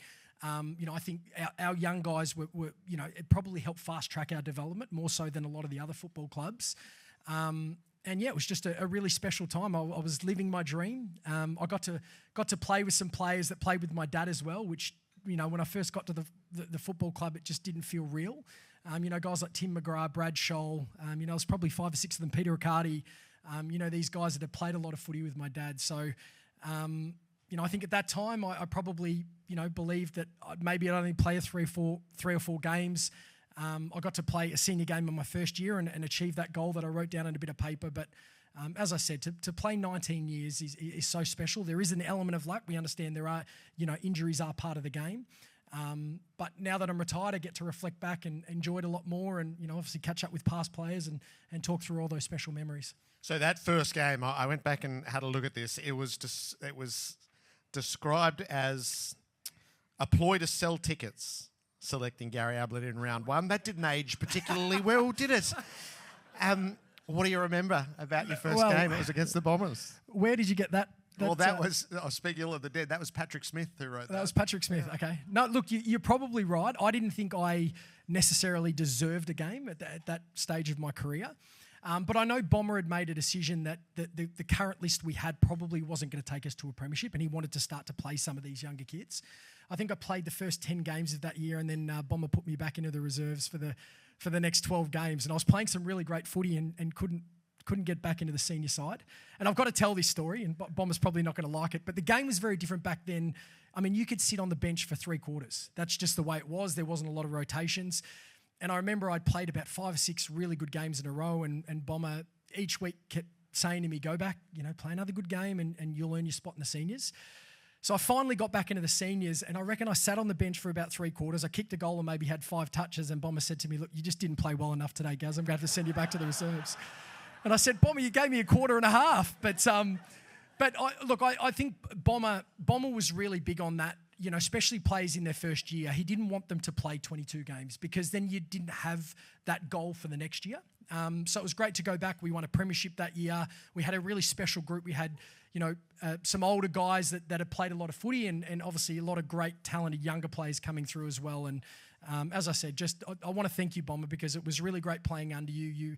I know when I first got to the football club, you were like a father figure to me. I really learnt a lot about what it took to be a professional and to make it at the top level. But also I loved observing the way you went about things and the way you treated people. You always told us to go out there and compete hard, but make sure we do it fairly. I just really learned a lot in that time, so thank you. Coming through with the young group that was taken in the draft and the 2002 VFL Premiership, so similar ages, bond together and then rise together. How significant was that in what ended up being the rise of 2007? Well, we knew we had a talented list, and Bomber spoke about those 3 drafts where we drafted some really great players. But for us, it was just a matter of getting to work. And I remember Bomber actually doing a presentation many years ago where he spoke about, if you look back on the previous 10 or 15 teams that had won a premiership, the average list age was around that 24, 25. And it might have been at the end of 2005 or 2006, you presented that at the start of the season. And so we knew that we were heading in the right direction, but we just needed to continue to obviously work on our craft, work hard. I think back a lot to 2004 and 5. We played in a prelim in 2004, 2005 a semi-final, again a game we should have won, and we went into the 2006 season with high expectations and obviously missed the finals that year. And we knew that some changes needed to be made around the club, and I felt like we went into that pre-season, had the best pre-season we'd had, and obviously at the end of that year you won the premiership, and I think that really taught us a lot, that we had the list to do it, but every club goes into a pre-season to improve, and we needed to make sure that each pre-season we were going in to get the best out of ourselves. And it's not just we in that pre-season. Obviously, it's the story that's most associated with you from the leading teams. Just for you personally, what did you change? You told that great story. First you were told, and then you went, how? How did you implement the change in your game and your preparation that saw you almost instantly become the best player in the competition? Yeah, so for the people in the room that haven't heard this story before, because I have told it about 100 times, and this is the last time I'm telling it tonight, but we got to the end of the 2006 season. As I said, we didn't achieve what we set out to achieve in that footy season. So 2007, we decided to employ a company by the name of Leading Teams. And basically Leading Teams were employed just to help create some structure around our leadership group, but also to create an environment where guys felt comfortable enough to challenge each other. And one of the exercises that I took part in was a peer assessment where I sat up in front of the group. They told me the things they believed I was doing well, but also the areas for improvement. And they told me at that time that they believed that I could be the Chris Judd of our group, and for us to take that next step as a team, I needed to train with a lot more intensity. And I think as a young man, that was really hard to hear, but at the same time, I am thankful to my teammates and my friends that they cared about me enough to have that honest conversation. And I remember chatting to a few guys afterwards and just saying, all right, you've challenged me on this. I now need you to walk me through what that looks like. And, I had some guys that, every training session we went into, we were always out there doing extras. And, it was a real turning point in my career. And I was learning at that time, and I've always been someone that's been big on quality over quantity. Like, I believe if there's a particular skill that you want to learn to do well, first, it's important to learn and go do it right, and then you implement that into your training, and you'll see the improvement that you want. So I guess it was kind of taking that and making sure that I was training with intensity, and that obviously helped me take my game to another level. So 2007 has iconic moments, and the forward 50 stoppage as we hit time on in the last quarter of the preliminary final is yours and the team's, really. How do you think back on the tap from Ottens and the snap from Ablett? Yeah, well, I've got to give the credit to Otto. I don't know if he was tapping it to me, actually, because I got to the stoppage late, and sometimes you get there and you're still trying to work out, where you need to set up. Obviously, we were inside forward 50, so we were always going to be a bit more attacking. But yeah, I obviously got on the end of it, and I spoke about always being big on quality over quantity. I think anytime you get an opportunity out on the football field, it's great that you can get the ball in your hands, but it's even more important that you use the ball well. So I worked on that a lot. Snaps from 40, 50. And yeah, I was just obviously glad to put it through, and it was nice to be able to celebrate that at the end of the game and know we were going into a grand final. And then that ends well. Nathan's part of it, Dad's part of it. There's iconic photos down in the rooms afterwards. When you think of 07, what comes to mind for you? Yeah, I think it's that. Not just the players that won the premiership, but all the people that had invested so much. So much into helping the club win one after 44 years. I remember seeing, some of the players like my dad and Billy Brownless and a few other guys that had played in those 4 losing grand finals and seeing how much it meant to them. And even being able to have a chat with them afterwards. I remember Dad saying to me, and I don't know whether it was because he'd had a few beers or he was just so happy we'd won a premiership, but I remember him saying that, Nathan and I winning that premiership no doubt would have meant more to him than him winning one himself. And, that really meant a lot to Nathan and I. And I think I did say to him, I'm happy to cut the grand final medal in half. I don't know how I was going to do that. But, just such a special day for those reasons. And I'm glad my dad got to be there and be part of that. 09 has an iconic toe poke that you're on the end of. How much Scarlett, how much Ablett, how much Chapman gets credited in that? Yeah, I don't like to talk about this a lot because I've got to be honest, I don't like to use the word cheated. I made a calculated decision to leave the stoppage early. And it was based off the back of, I had quite a heavy tag that day. I thought we had structured up well down back. We had, a couple of guys loose, and I thought if we win this, I'm heading straight to the middle of the ground, and we're going to be able to get it inside our forward 50 and hopefully score. And the way that it played out, I think it was a St Kilda player kicked it into our back line. I think it was Darren Milburn that marked it. I'm standing in the middle of the ground thinking, okay, I'm 60, 70 metres away. Dash is not going to make it. He then kicks it to Stevie Johnson, 25 metres up the ground. I thought, you little beauty. If there's any player in our team that's going to go for that kick in the middle, it's going to be Stevie Johnson. Anyway, kicked it in the middle. I think we all know how it played out. The St Kilda player got a fist on it, and I'm just so thankful that Matty Scarlett was coming through and was able to toe poke it up to me. I do laugh about this a bit because the story's a little bit different depending on who tells it. I've heard Matty Scarlett tell it before, and he's told me that he could have easily toe poked it up to himself and ran inside 50 and kicked the goal himself. But being the selfless player that he is, he thought that he'd let his teammates get the glory for it. And I'm just so glad that it played out the way it did. And I know Sel touched on it earlier. Obviously the 07 was special for so many reasons. It'd been such a long time. 08, I still believe, is the best list that we had, and obviously a missed opportunity. And then going into the 09 grand final, we really felt the expectations. If we didn't win that, 1 in 3 probably wasn't going to be a pass mark.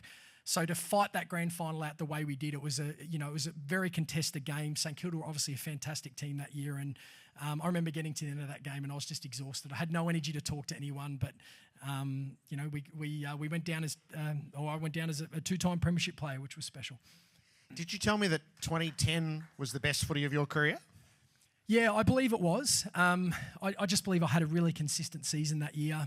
Obviously when you reflect back on your seasons, it's not so much about how many possessions you get and things like that. It's looking back at how damaging you were. I think I kicked 44 goals that year as a midfielder. I believe that was my most consistent season. Yes. What was it like kicking goals down in this pocket? There's 2 iconics, one for Geelong and one as a visiting player, which still got a standing ovation. Well, the second one for the Suns, Stevie Johnson still tells me he reckons I was centering the ball. But I said, no, I was going for goal. It's just such a special ground to play at. It really is. It's a very unique, unique stadium. We're so blessed to be able to play down here, and many of my favourite memories from my football career is, playing in big games down here, and hopefully over the coming years with, the development and everything that's been done, we get to play more finals football here. That'd be great. It's a popular view, I'm sure. Coming back, being able to bookend your career in Geelong, how important was that to you in the circle of football life? Yeah, it's a really hard question to answer, because I know when I made the decision to go to the Suns, it was firstly one of the hardest decisions that I've ever had to make, and I have spoken about this a lot. That the reasons why I went, but when I went there to have success and hopefully help the football club, win finals and ultimately win a premiership. And it wasn't until the end of 2016, I think it was, I had a conversation with the coach at the Suns at the time, and they told me that they were heading in a bit of a different direction, that they were going to start to play some of the younger kids, and it may have been my last opportunity to play finals football. It was at that time I asked the question, would you consider trading me? And they said, no, you're a required player. I respected that decision. It was at the end of 2017, I asked the same question, and they said, look, if we can get what we want out of the trade, then we're open to it. I remember speaking to my dad about it. He was obviously very excited about me potentially coming back to the Cats, and also having a conversation with Joel about it as well, because I wanted to make sure that, I was coming back, one, for the right reasons, but also making sure that, the club saw me as the right fit. They'd made some prelim finals the previous 2 or 3 years, and I wanted to know if Joel believed that I was going to be that player to help them take that next step. And, come back, we obviously didn't win a premiership, but we made a prelim final and got to play in another grand final in 2020. And, that was one of the highlights of my career. Although I went down with an injury, it was so nice that my wife Jordan and my boy Levi got to be there, because they'd made a lot of sacrifices so that I could finish off my career, and they got to experience me playing in another grand final. So if memory serves, that first game back for Geelong, Chris starts Dangerfield, Selwood, Ablett in the middle, and it's Easter Monday against Hawthorn. That's a pretty good environment to walk back into. Absolutely.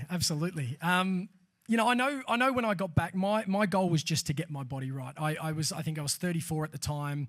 I'd had a bit of hammy tendonitis at the Sun, so I spent the whole preseason trying to get my hammy right. I felt pretty good leading into the preseason games, and then I ended up doing a hamstring and missing 2 or 3 weeks. And then I ended up doing another one in round 3. And it was at the end of 2018. I remember sitting down with Scotty at a cafe, and he was just really honest with me. He said that he really backed me through that year and said, I want you to get back to one of the best players in the league.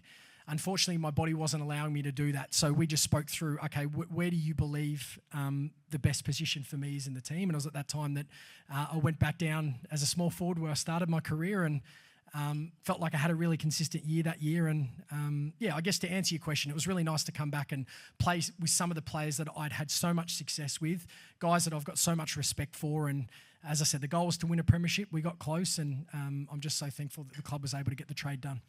And that last night is an odd night. Joel gets the perfect curtain call at the MCG in the grand final. It's COVID, you're at the Gabba, the family is there, but the environment is totally different. The shoulder's gone early. Richmond win, tuck their medals in to see you off. It's a big reality at the end. How do you think back on your closing act? Yeah, it was a tough night for many reasons. Obviously, we didn't win the grand final. But I remember going in at halftime, knowing that I dislocated my shoulder. I was going to have to go in for, another reconstruction. And I thought, you know what, it's all going to be worth it if we can win this grand final. Unfortunately, it didn't play out that way. But as I said, my wife Jordan got to be there. Levi got to be there to experience that. And if I'm to be honest, I just can't believe it played out the way it did. I went into that game feeling great. Obviously, the first 5 minutes I went down, and I knew at the time I'd done something serious. And after that, the goal was just to get my shoulder right for life after football. And so I jumped into my rehab and spent 12 or 18 months, strengthening it up to make sure that I could run around with my kids and be the best dad that I can be. What was 2022 like when Joel carries Levi out at the start of the game and Geelong get that premiership? Yeah, that was such a highlight for our family. It really was. And I think it just speaks to the type of person that Joel is, but also the Geelong Football Club. I still remember getting the call from Joel and him saying, look, I'd love to run through the banner with Levi. And I think I said to you no at the time. And my reason for that was because I know the selfless person that Joel is, and I knew that obviously being a captain of the captain of the football club, going into a grand final, there's all those extra responsibilities, and there's a lot to think about when you're playing in a grand final. And Joel said to me, no, this is something that I'd really like to do, and we'd really like, to kind of honour your family in this way. And we obviously got there. We didn't know how it was going to go. Levi had never been in a stadium of 80, 90,000 people, but the day couldn't have gone any better. I think he giggled at half-cat at one stage. He enjoyed the pre-game entertainment, and then obviously to see him run through the banner with Joel was just so special for our family. So, I just want to thank you for that, Joel. I know I've said thank you before, and do you mind if I just speak a little bit about Joel? And I know he's not going to like this. I spoke a little bit about Bomber and the impact that he had on my career, but, Joel's 5 or 6 years younger than me. You obviously got to the club in 2007. And I know as men sometimes it's hard to have these conversations, but you had such a big impact on my career. I remember you getting to the club in 2007, just watching the way that you went about things. I knew that you were going to be a future leader and a future captain of the football club. Just the way that you drove the standards. I even remember in one of the first training sessions, the way that you challenged some of the senior guys. And I think, geez, this guy's only been here a couple of months, but you could just see he was a very driven person, wanted to get the best out of himself. I think we all know the type of footy that Joel played. He was just someone that was, he's a competitor, wants to win footy games. But I think more importantly, Joel, one of the biggest things that I learnt from you is I get asked the question a lot, what do I believe makes a good leader? And I believe that the first and most important thing is the genuine care that you have and show the people around you. And that was you. You wanted to win football games and ultimately you wanted to win a premiership. But the way that you served everyone around you, not just the players, not just the people involved in the football club, but you'd have players' families around for dinner. And I used to think to myself, where does Joel find the time? It's just incredible. So I just wanted you to know that. I love you heaps, mate. I really appreciate you, and thanks for the way you invested into me. Maybe two more on football. You talk about what makes a great leader. What makes a great footballer? When young kids ask you and they've got the dream in their heads and there's none greater, what makes a great footballer? So I think you want to work on the basics and the fundamentals. So what are the basics and the fundamentals? Anything from skill execution, running patterns. I used to go away and watch tape. I was always very intrigued at how the same players always seemed to get into the right positions to receive the ball. And I learnt that it wasn't luck, that they were able to read the play one or two plays ahead somehow. So I'd watch tape behind the goal footage of just their running patterns and what they were thinking about. I said skill execution. I would look at some of the best kicks in the league. I'd work out what it was that made them a good kick. Is it a technical thing? Is it the way they drop the ball? Is it the way they balance themselves? Using your body is another one. How do you best use your body around a stoppage? So I think if you've got a dream of playing at the top level one day, it's so important to work on the basics.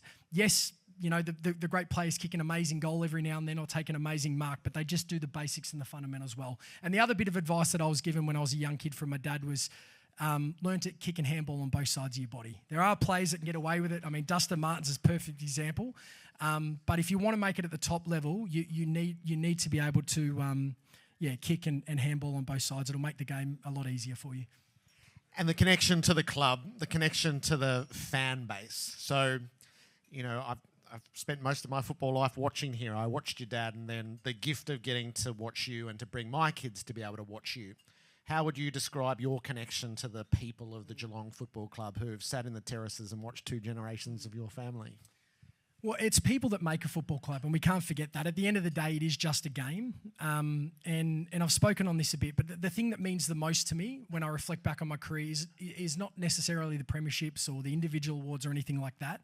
It's just the journey. The journey, the every day of turning up to the football club and getting to go through footy challenges and life challenges with your teammates, to being part of the community and getting out and I think this life can be hard at times, and we're all on a journey and we're all going through things, and it's really important to remember that and make sure that you always give people the time of day. I was taught that from a young age. My mum and dad were always big on that. is making sure that you treated people the way you wanted to be treated. And so that's what this football club means to me. It's people that I've got to do this journey of life with, and as I said, I'm just so thankful that I got to play the game I love for such a long time, and I'm now enjoying retired life. I've got 3 beautiful young kids. I'm enjoying going on that journey with my wife Jordan, and we've also started a charity 7 years ago, and we're doing a lot of international aid work. So that's a real passion of mine, and I'm going to continue to do that long into the future. So you live your words here. There are flyers on tables now. Tell us about the 1 million pledge. Yeah, so we started a charity called Active Faith about 7 years ago. At the time, we had 3 focus areas, being mums and babies, highly vulnerable children, and we also funded water and sanitation projects. We launched the 1 million pledge about 2 months ago. Basically, the 1 million pledge is a peer-to-peer fundraising platform. And the concept is we're trying to get 1 million people to either fundraise or donate $100. And all that money will go towards the mums and babies programs. What are the mums and babies programs? In a lot of developing countries, there's a really high mortality rate. A lot of babies don't make it to their first year of life. So these programs help support the mums and babies to get to that first year. And then by year 3, they then go into a child sponsorship program. So as I said, we're a small team. We're very passionate about the work we do. And if you want to know more, there is brochures with a bit more information. So you can click on those, and any support would be very helpful. So thank you. I reckon we owe you that support for all that you've given us through the years. Gary, it's your night. Would you like a couple of thank yous on the way? Yeah, I would. I want to start off by thanking the Geelong Football Club for believing in me as a 17-year-old kid and giving me the opportunity to live my dream. I know when I first got to the football club, I probably didn't believe I was good enough to make it at the top level. And I'm just so thankful to all the people that invested into me and helped me to become the player and the person that I am today. I want to thank my family, some of who are here tonight, and others I'm sure I'll talk to over the next couple of days. Thank you for, not just investing into my football career, but just investing into me as a person. My mum's here. I can't even, the amount of times that, you drive Nathan, myself, and obviously Alicia and Natasha, to our activities throughout our childhood, Mum. We really appreciate everything that you've done for us. We love you very much, and we're thankful for the way that you serve our family today. My wife, Jordan. George, you are just the most incredible mum and wife, and I said it earlier, I'm just so thankful that I get to do this journey of life with you. You teach me so much every day, in the way that you go about things, and I'm looking forward to hopefully a lot more years in front of us, and I'm just looking forward to seeing, more transformation and seeing, the people that we turn into in the future. I want to thank all my teammates that I got to play with, for the way that you invested into my football career. Obviously we spoke about the honest conversations that had been had along the way, but I was just so fortunate to play under so many great players and so many great leaders that taught me so much. I think I'll leave it there. Hopefully I haven't forgotten anyone. Obviously there's so many people you could thank on a night like this, but I'm sure I'll get the opportunity to do that over the coming weeks and months, and just thank you again. Legend never fitted any better. Legend of the Geelong Football Club, Gary Ablett.